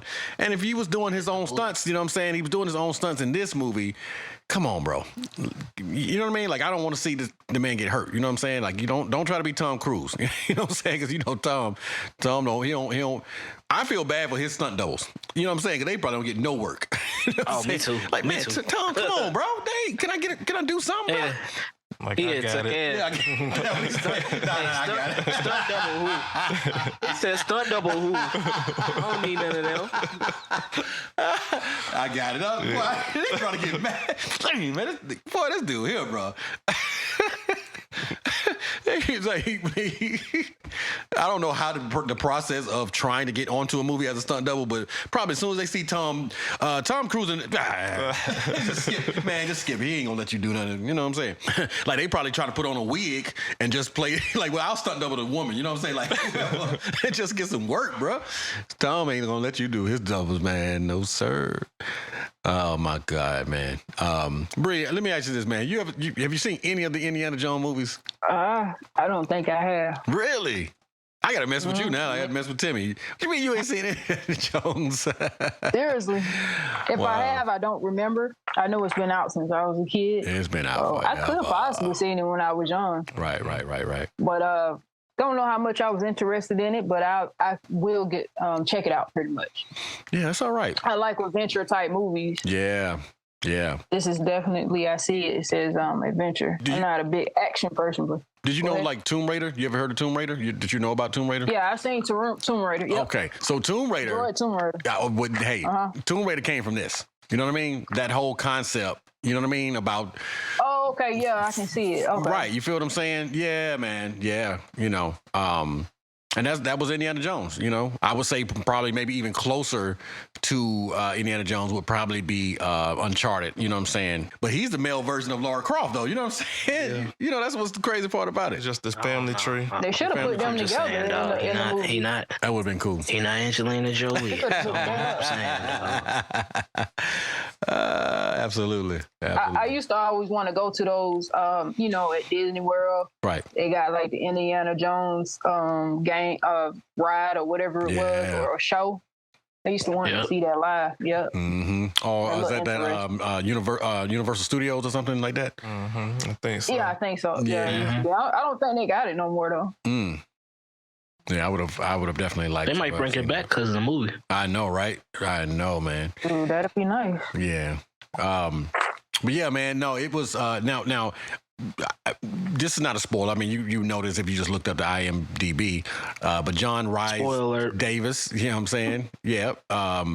You know, he was in the first Indiana Jones. You know, he was the Egyptian character. He played the Egyptian character, and he came back. You know, they had him back in it, and I was like really impressed, like, man. Small cameos like that, man. You know, they let him say his famous line and stuff. Exactly. Like, you're paying tribute to the franchise the right way. Yep. You know what I mean? Yep. That's all I said when I was saying, like, hopefully you don't make a Crystal Skull because of how good the Dial of Destiny is. Yeah. So you feel like you need to follow it up. Right. And then go backwards instead of going forward. Going forward, yeah. No doubt. I absolutely agree. So you know, for you Indiana Jones fans, okay, the ones who are you heavily invested, please believe you will enjoy this movie. They did it in a very respectful way. I think they did enough and not too much. You know, now is it perfect? Absolutely not. It's not perfect. You know what I'm saying? There was a part for me that kind of dragged a little bit, kind of lost it just for a second or whatever. But it's not a lot of parts in there. Not a lot of parts that happens. You know what I'm saying? You know, but that's every movie. You know, every movie's gonna have a part where you kind of you might lose a little bit of interest and everything like that. But for the most part, still heavily invested. And I will say for what you're going in there for when you're talking about the Dial of Destiny and what you get to see it do, it's a nice little payoff. It is a nice little payoff to know whether this thing actually works or not. So definitely, man, y'all, you know, you check it out, and if you stay to the end, I'm telling you got a nice little surprise coming to you, man. The way they did that thing, man, was very classy, and it's right in the realm of what goes on in Indiana Jones, man. So shout out to them, man. I think they did a great job. So X, I'm gonna let you go ahead and put the finishing touches on that, man, before I throw out some grades and so forth on. But wait a minute, SC, did you see it? I did. I missed some parts, but I did see it. Okay. Got a couple notes. This is not much. Okay, because he didn't get a chance to make it to the screening with it. But I was wondering, bro. That's what's up. My bad, bro. It's all good, man. You know, I try to keep up with everything that's going on. If I can't make it, I at least try to, you know, make an earlier screening or something. You know, try to stay in the loop of everything. Oh, okay. What's up, dedication? Man? So dedication. Yeah, you know, got to get it in. So I didn't know what to expect because Price, you've seen them from the beginning. You know, like you was a fan from the beginning. Absolutely. I always heard of them because I knew about pop culture, so I've always heard about the Indiana Jones movies. Yeah. And they've always been referenced throughout my history. Sure. I never really got into it though. Until 2008, Crystal Skull, you know. So that now it makes sense. So that made me go back. Got you. That made me go back and be like, oh, okay. That's what's up. Okay, so this makes sense. And my first introduction to the action scene or whatever was Tomb Raider, you know, PlayStation. Right. So it made me even more intrigued to want to tap in and see what was going on with it. Gotcha. All right, so going into this, I didn't know what to expect, but lately these action movies have been impressing me. You know, I used to be a fan of action a long time ago, then start getting into horror and thriller, sci-fi and everything else, you know. So my mind expanded and I was accepting everything that was coming out. So I didn't know what to expect, but it was pretty good, you know. I remember some stuff from the first movie, but from like the second and third, I couldn't really remember. I don't even think I saw him. The fourth movie, I remember. I know I seen it, but I barely remember what happened. Right. And that was Crystal Skull. Yes, Crystal Skull. Crystal Skull. I liked it, man. I liked it. Well, you know, it's funny because you saying that now, like if that was your first introduction into it, I can see how you would feel that way because, you know, it's still, it had all the symptoms of an Indiana Jones movie. It just had Shia LaBeouf. And you know what I'm saying, on a story that I think most of his fans weren't ready for. You know what I'm saying? You know, if you had been following it this whole time, I just don't think they was ready for that kind of story. You know what I'm saying? Yeah. But I definitely see your point. Ain't no doubt. I think they were just trying to expand and see where he could go next because he was like a hot commodity coming from Disney. Oh, come on. Because he did Transformers around that time, too. He was on fire, man. Golly, Shia. Shia had a hot streak around that time. Yep. He did a good job in Holes. Like, it was a couple films leading into where Shia LaBeouf had like a run he was going on. Man, that boy was on fire, dude. He did Fury with Brad Pitt, all the Transformers, 3 Transformer movies. He even did Nymphomaniac, you know what I'm saying, which shocked me. I didn't expect to see him in that. He did a lot of stuff, man, and he was on fire. Now, from what I understand, because I wanted to find out, like, why did they write him out of this movie? Like, really? If you know Shia, is definitely outspoken, extremely outspoken. You're stupid. Yeah. And I think he might have shot himself in the foot. I mean, he had some disparaging remarks to say about Steven Spielberg and, you know, his style of directing and some producers and so forth and so on. And I don't think they played, you know, I don't think they like that. Now, they are saying that wasn't a factor. That wasn't a factor, but I mean, come on. The PC answer. You feel what I'm the saying? PC answer. I look at it like this. If Ezra Miller... We didn't even know about the comments. You know, this the comments, that doesn't play a role. We just didn't feel his character fit with the vision that we were going. That's what they were saying. I'm telling you, bro. Like, you're very good at this, X, because that's exactly the type of thing they was saying. I mean, that makes sense if it was actually true. If it was. I mean, Ezra Miller, you see what he's got going on, and he's still in the game. I don't know what's going to happen next after Flash. You know, check out that Flash review. I was going to say, that's DC and this Disney. Yeah. You got a point. Yeah, boy. Disney don't play. Disney will get you out of here. Yeah. Then they might bring you back like, what's the Guardians of the Galaxy, James Gunn, you know what I'm saying? Oh, yeah. They bring you back after the heat die down a little bit. But if you come in with that heat, boy, you gonna sit down for a minute. You gotta cool down. Yeah, you gotta cool down. Oh my God. Don't do heat over here. Shia. Would have been cool. It would have been cool. You know what I'm saying? I actually was a Shia LaBeouf fan. You know what I'm saying? I'm not going to front. But I do know he's definitely outspoken. To bring it back, good action movie. You know, I was impressed. Yeah. Are we giving scores right now? No. Okay. Unless you want to jump in yours. No, I'll wait. You know, sometimes I may jump the gun. Yeah, but man, you're good, bro. But overall, though, you know what I'm saying? For you were okay with it. Yes. Yeah. Yes. That's an interesting thing, though, man. Like I said, I never knew that your first introduction to it was number 4. And I saw bits and pieces of the first and, you know, other pieces, but like 4 was the main one I sat all the way through and was like, oh, this is what this is about, you know. What's up? Yeah. That's what's up. Same as you, That was mine, too. Okay. Mm-hmm. Okay. And then, so for the first time, I'm not going to hold you. After I saw the 4th one, right, I thought that was the first one. So I kept bugging my mom, like, where's the sequel? How come they don't do any more Indiana Jones? This, that, and the third. See, like, you know, that's the 4th one, right? I was like, the 4th. Right. So how come I've never seen them? And then that's when she told me about the first 3 in the trilogy. I'm like, and I only got through the first one because I could never find the second or the third one for me to watch. So that's why I know the first one like the back of my hand too. Right. I don't remember too much about, you know, after seeing the first one, I don't remember too much about, you know, Crystal Skull personally, but. Well, I'll say 2 standouts in number 2, which was the Temple of Doom was the little Asian boy. Oh, I do remember that. Yeah. And he grew up to become. He was in. He just won an Oscar. Was he in Goonies? He was in Goonies as well. Okay, Absolutely. He was in Goonies. And then fast forward to multiple years later, he's in Everything, Everywhere, All at Once. Oh, yes. And he wins. The dad, yeah. And he wins an Oscar, man. You know what I'm saying? Ki Hu Kwan. Go back to BMT News where we shouted out Angela Bassett. Yeah. Absolutely. Check that out. Absolutely.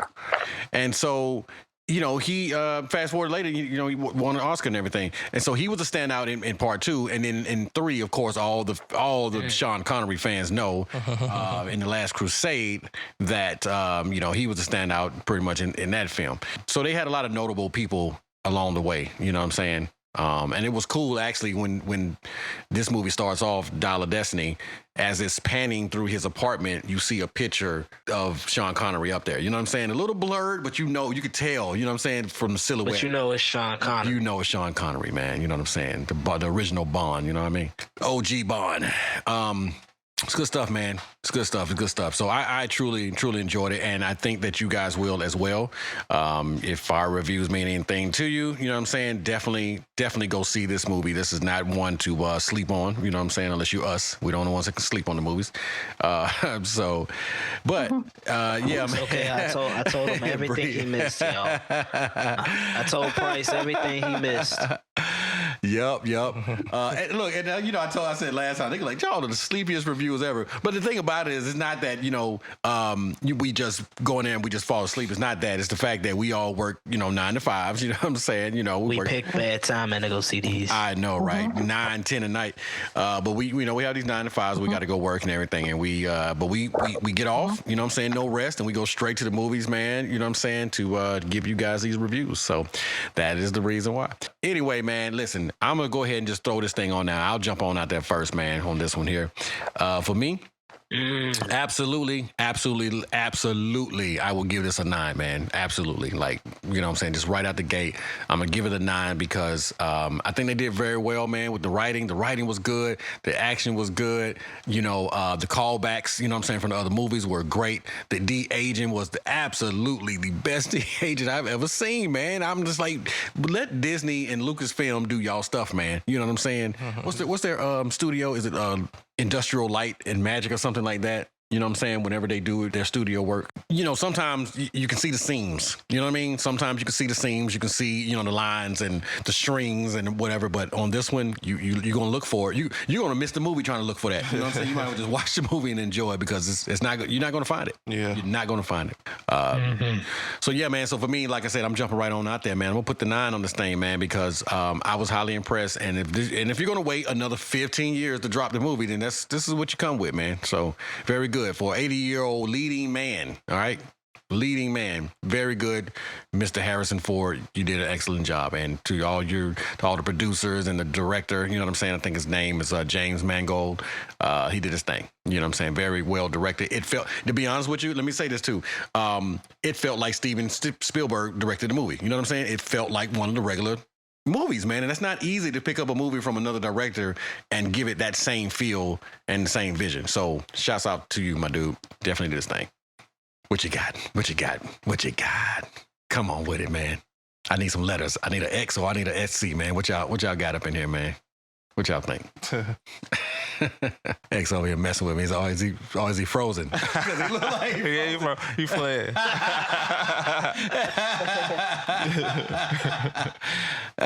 I can't get my number, so. Because you didn't see it, Bree, did you? No, I can't get my number, so I can't. I'm sorry. It's all good. Sorry, Indiana. Nah, you can I'm still representing though. Yeah, that's what I'm saying, and that's why we didn't want to spoil it for you, though, man. We didn't want to spoil it for you, Oh, it's all good. Sometimes some movies I like to know what's going to happen. I don't like surprises sometimes. So. That's understandable.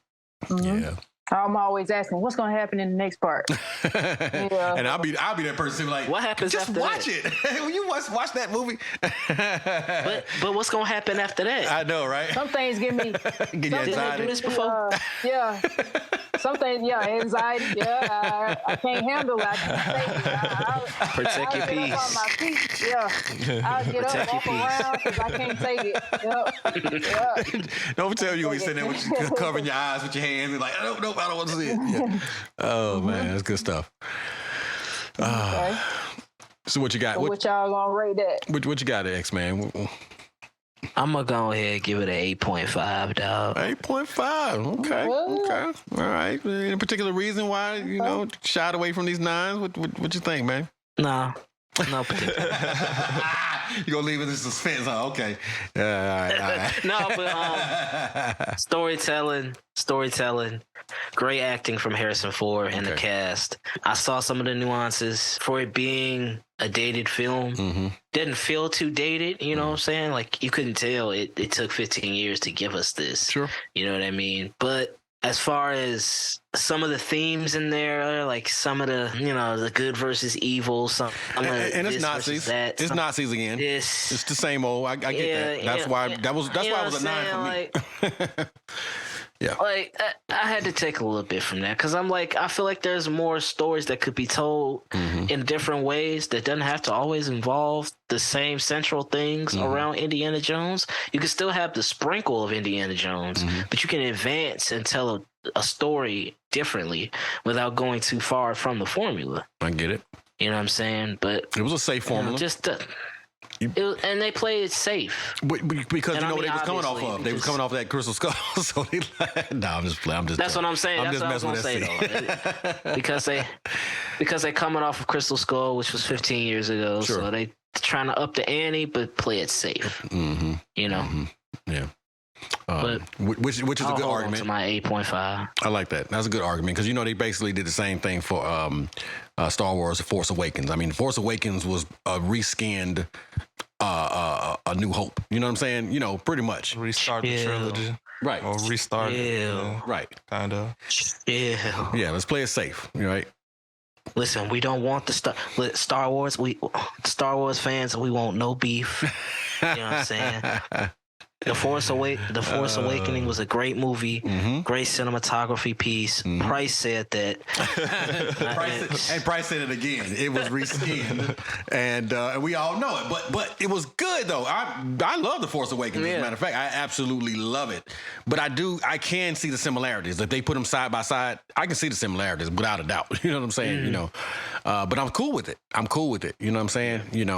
And I'm cool with them playing it safe on Dial of Destiny as well. But I'm just backing you up. You know what I mean? I feel what you're saying. They could have taken a chance and gone somewhere else and not given us Nazis again because it was Nazis in the first movie. You know what I'm saying? But they played it safe. I'm all right with that. But yeah, and that's all. And that's the only reason for the score, really. It's y'all played it safe, and it worked. As we're saying on this panel, it worked. Right. You still gave us a good film. Right.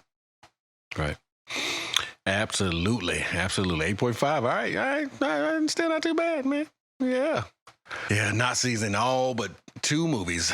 Yeah, that's what I thought too. Thank you, 5. Timmy. I thought that too. Yeah, like that's a continuing congruent story throughout Indiana Jones. You know what I mean? But he don't like he don't fool with them Nazis, bro.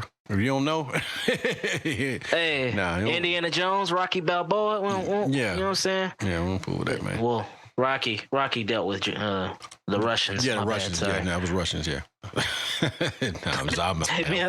But I know clear. Like, man, they gonna cancel us, but we can't get through one show. We'll have to beat that out at some point. Like, we can't get through one show. Yeah, man. But nah, bleep that out. Give me that smoke, baby. Give it to me. But nah, man.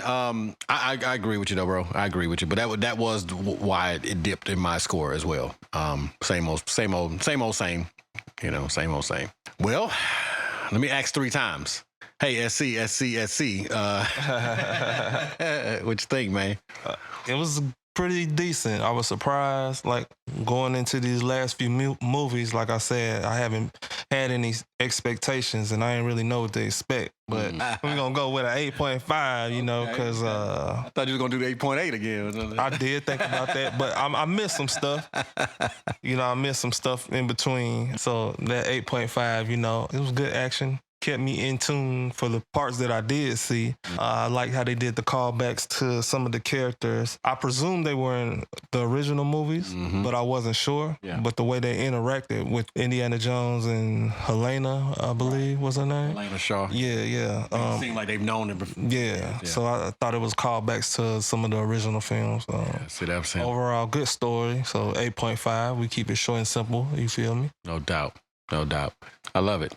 You're from hell, Indiana. Sliders was my show. Okay, Sliders. Yeah. All right, yeah. Yeah, they travel through alternate dimensions, so it's like some multiverse type stuff. They slide through portals. Okay. Yeah. That's John Rhys Davies. Okay, yeah. No doubt. And the Lord of the Rings, Return of the King. That's right. I knew it was something else, man. I could not, remember where he was from. Yeah. That's right. Yeah, he was in a lot of stuff. Man, that's nice, good solid numbers right there. You know what I'm saying? Really good solid numbers right there.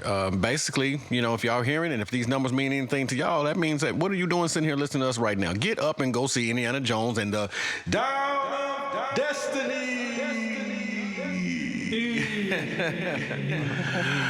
Yeah, man. Hey, we appreciate y'all, man. Again, tuning in with us, rocking with us as we do our movie reviews. You know what I'm saying? Y'all know how we do, baby. We like to just have fun and trip out with y'all, man.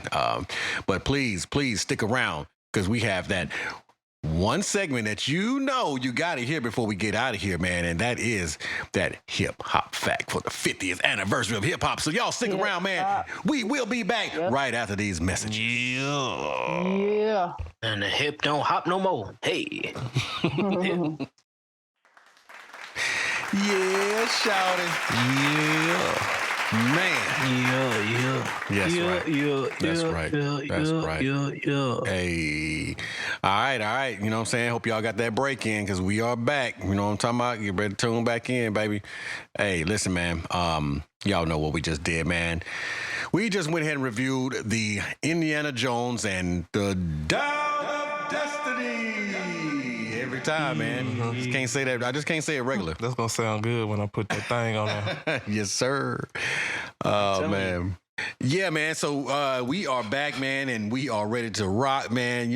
It's one of the favorite segments of the shows for me, man. As we always tell you and remind you, Breed let us know that it was the 50th year of hip-hop on the very first show that we ever did, man. And so we made a promise, 50. Man. 50. That we was going to, make sure that we covered every time, man. You know what I'm saying? We drop a new hip-hop fact for you guys. You know what I'm saying? We started it in the 70s. We went up to the 80s, and we are now in the 90s. You know what I mean? And if you checked out if you checked out the last show, CBR brought it, man. He brought the funk, man. You know what I'm saying? He really put the game to us, man, when it came to DJ Screw. For sure. You know what I'm saying? The SUC. June 27th is still a national holiday. I'm trying to told you, man. In Texas. I'm trying to told you. You know what I'm saying? And it was crazy, man, because we had just lost Pokey. You know what I'm saying? Big Pokey and everything. Rest in peace for sure. Right before we recorded. Yeah, man. Yeah. So I'm just glad we was able to honor him, right then. But this time, man, we going to my neck of the woods, man. You know what I'm saying? And talking about two hip hop, you know what I'm saying, brothers, you know what I'm saying? Yeah, two ATLians, man, but two hip hop, legends, you know what I'm saying, that formed a duo, you know what I mean, in the ATL, yo. I definitely grew up off of them, you know what I'm saying? Matter of fact, I remember them dropping. I'm pretty sure they had been together already, but I remember them dropping kind of like right around the time of me, you know what I'm saying, graduating and everything. So it would always hold true to my heart. You know what I'm saying? Like, it was some of the songs they was playing as we was graduating, man. So it was just like something that would forever be etched into my heart, man. But we are talking about OutKast, man. OutKast. You know what I'm talking about? OutKast, man. Yeah, man. Bree, you know what it is. You know what OutKast means to ATL, man. Come on, man. Living legends, man. Oh, yeah. You know what I'm saying? Hootie hoo, all that until Master P stole that, right? Ain't that what he say? Until Master P stole that. But you know what I'm saying? But you don't steal from anybody though. I get it. You know what I mean? I get it.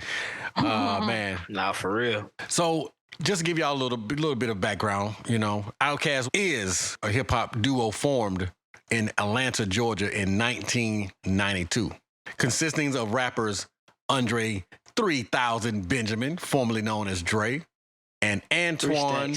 I know, 3 stacks, right? And Antoine Big Boy Patton. The duo achieved both critical and commercial success from the mid-90s to the early 2000s, helping to popularize Southern hip-hop with their intricate lyricism, memorable melodies, and positive themes, while experimenting with a diverse range of genres such as funk, psychedelia, jazz, and techno. And it's funny because, you know what, the fact that they say all that, they are absolutely right. You hear all of that. And it's funny, when you listening to it, you don't know that that's what it is, but that's exactly what that is, man. They released their debut album, Southern Playin' Listin', Cadillac Funky Music, in 1994, which gained popularity after the single Players Ball. Man, what a way to come out. It reached #1 on the Billboard Hot Rap Tracks chart. Now, with successive releases such as the critically acclaimed albums Atliens, 1996, and Aquemini, 1998. The duo further developed their sound, experimenting with a variety of styles and achieving commercial success. OutKast then achieved more mainstream and crossover success with their critically acclaimed 4th album, Stank On Ya. Stank On Ya. Hey. That's the one. I'm trying to told you. Which included the singles, Miss Jackson, I'm Sorry, Miss Jackson. I am for real. For real. Hey, and then that B.O.B. Bombs over Baghdad. Yeah, man. Yeah. Look at it. Hey, over Baghdad. Okay, there it is. Uno, dos, traces on. Have you ever seen the I can't even remember what he said. But anyway, the formula being that first single. He took off. That's all you need to know. The formula being that first single to reach the #1 spot on the Billboard Hot 100.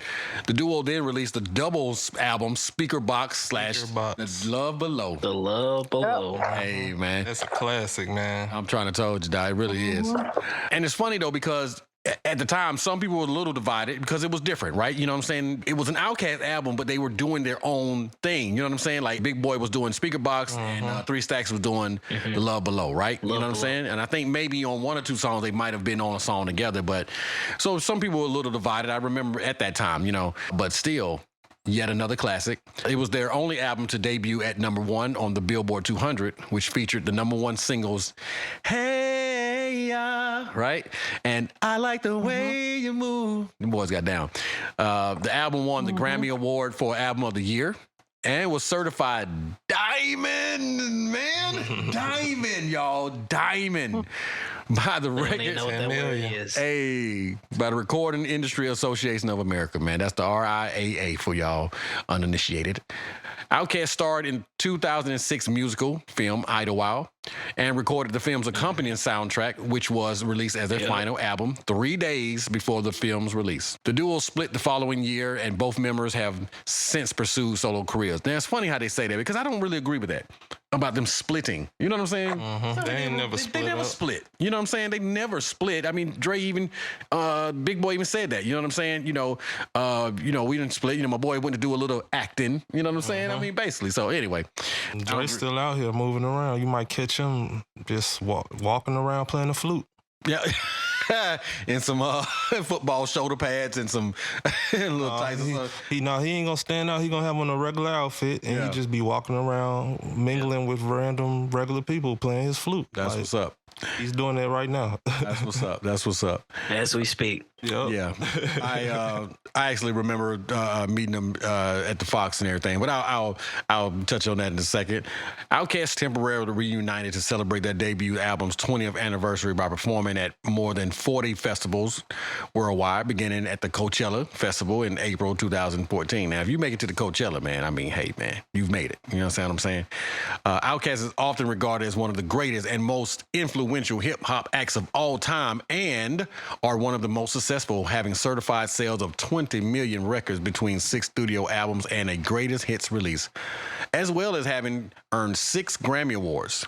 Rolling Stone ranked them #7 on its list of the 20 greatest duos of all time, while publications such as Pitchfork and the aforementioned Rolling Stone have listed their albums among the best hip-hop of all time.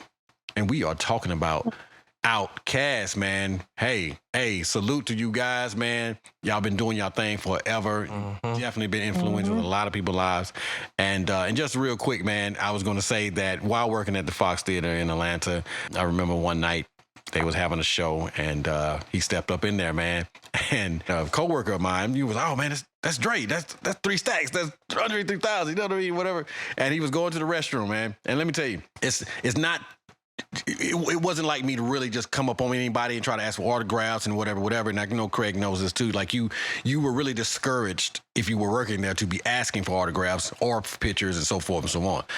Every now and then, that person might come in and might make you say, you know what? I might have to take a chance today. I might have to take a chance. Well, Dre was that dude for me. You know what I'm saying? And of course, you don't want to catch him while he's at the urinal, you know what I'm saying, doing his thing or whatever. So, you're trying to wait and everything like that. So me and my coworker, man, we went down there to the little room that they have right before you go in the restroom. And, man, he came out and I was like, hey, man, hey, Drake, can I get a picture with you, man? And he was like, nope. But he's like, but I'll give you an autograph. I'm like, all right, cool. I'll take that. You know what I'm saying? And I get it. You know what I'm saying? I understand because this was right when the time when they were starting to manipulate photos and do all type of stuff anyway. You know what I'm saying?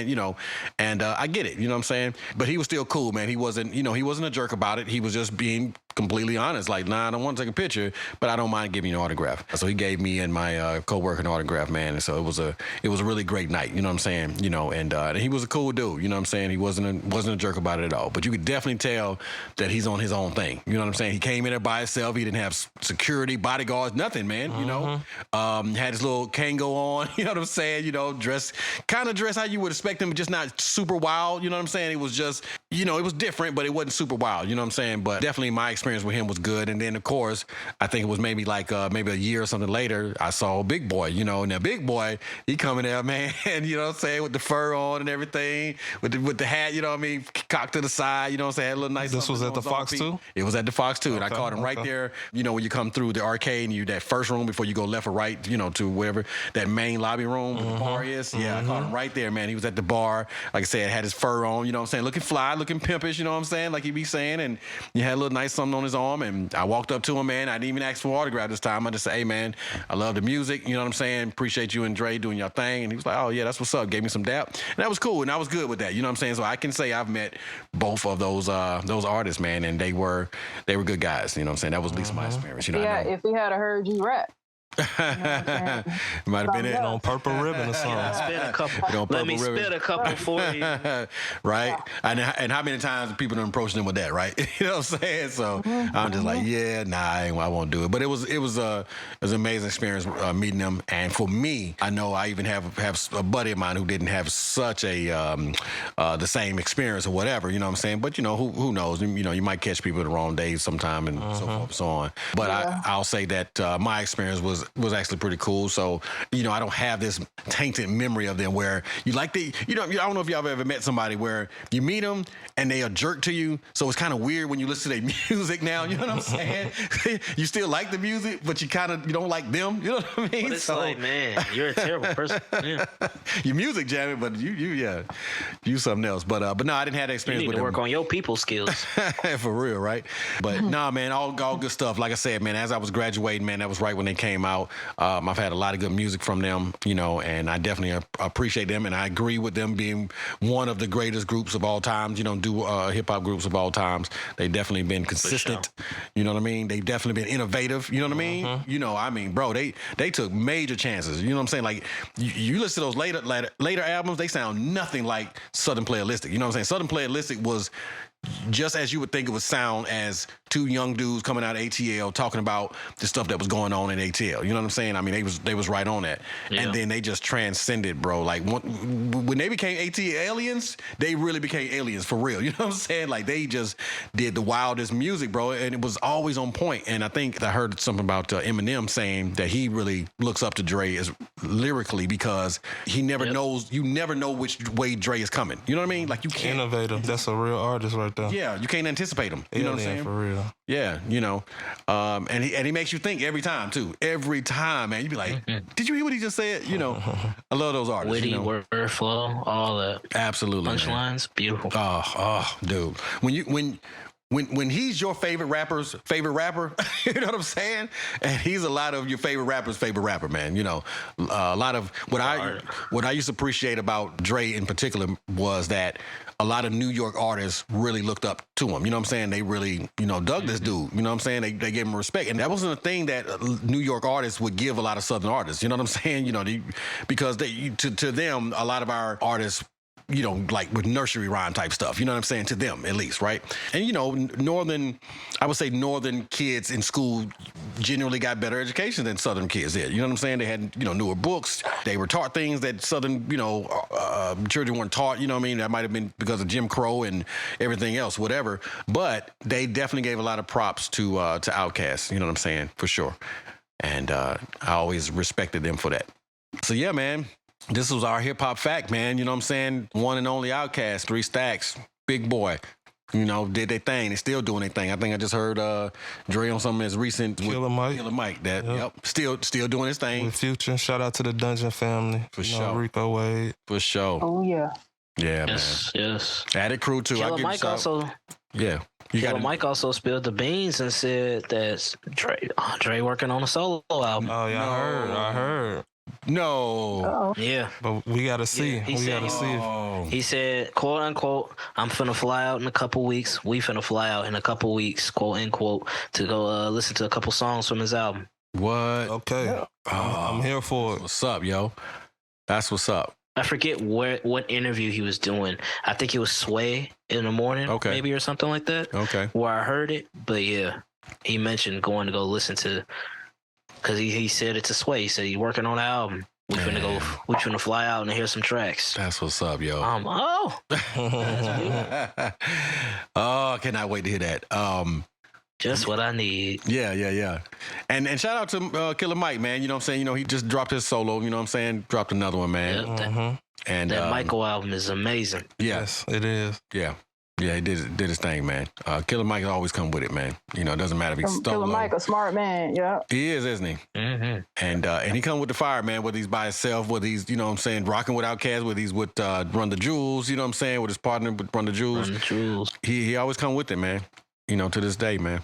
Yeah. He was a local hero. I remember they used to stay off of Bankhead at one point in time, you know what I'm saying? And I was down the street from there, if I'm not mistaken, I think it went to Frederick Douglass High School where I graduated from, you know what I mean? So Good stuff, man. Good stuff. Yeah, man. That's that whole Bankhead area, man. Born homes, you know what I'm saying? Perry Home, Bankhead Courts, you know what I'm saying? All that whole little area over there, man. It was a wild time. But it had a lot of talent come up out of there, man. Good stuff too. Well, hey, man. And that's the school you went to? I went to Doug, man. You know what I'm saying? I'm just trying to give it the respect. You know what I'm saying? Frederick Douglass. I know, right? Yeah, I was gonna say you a talent. Fresh out of that too. A lot of talent came out of Doug. What's up? Shout out to Doug. You know what I'm saying? Class of '94. You know what I'm saying? Y'all know how we do them Astros, baby. You know what I mean?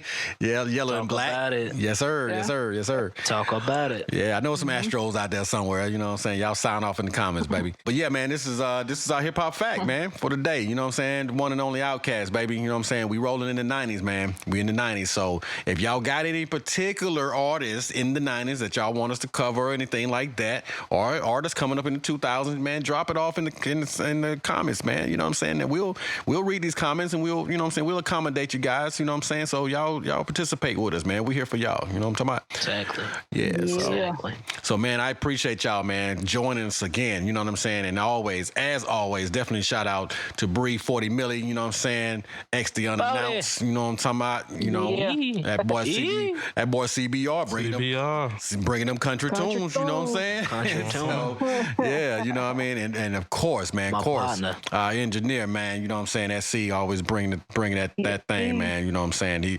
Just so y'all know, man. SC. When y'all hearing this stuff, you know what I'm saying? That's SC, you know what I'm saying? Going hard at work, man, doing the editing on this thing, man, and you know what I'm saying? Getting this out to y'all, man, for y'all listening pleasures, you know what I'm talking about? That boy don't miss. Don't miss, man. And last but not least, of course, man, got to give a shout out to Timothy, producer, man. You know what I'm saying? Yeah. Make sure that we get the information that we need. You know what I'm talking about? You know what I'm saying? So that's the hero that y'all don't get a chance to see back there. You know what I'm saying? Y'all don't get a chance to hear, man. Yeah. But she back there feeding us this info that we need to give to y'all. So definitely shout out. A lot of work. For sure. GT. Yeah, man. So salute to you all y'all, man, and you know what I'm saying, much love. That y'all, boy X. yeah, man, X, man. Yeah, you know, the unannounced. So you didn't hear me say the unannounced, huh? You know, I'm trying to get away from the X a little bit. We're just gonna say the unannounced up in here and see who's paying attention to this thing. Yeah. Yep. Look. I said my little ad libs. I was like, yep. Yeah. Used to be tagged, I man. got you. Yeah, it used to be tagged. You used to call me Crazy Joe. Now they call me Batman. Y'all Now know they about, call me Batman. y'all don't know about that lean on me. Sam's expeditiously now. Yeah, man. Love that movie. Oh man, come on, man. That's I gotta review that. We gotta do that one day. That's right. Come on now. Morgan Freeman. CBR, is that a hood classic? You know what I'm saying? You say we need to do hood classes, man. CBR, let us know, man. Sign off in the comments. CBR sound off in the comments. There it is. No doubt. My man. Hey, man. Well, listen, man. It's been fun. We appreciate y'all joining us again. And we will definitely see y'all next time on the Hangout. Hey, man, as we always like to tell y'all, man, we love y'all, man. Y'all stay safe out there. Peace. Love, peace, and soul.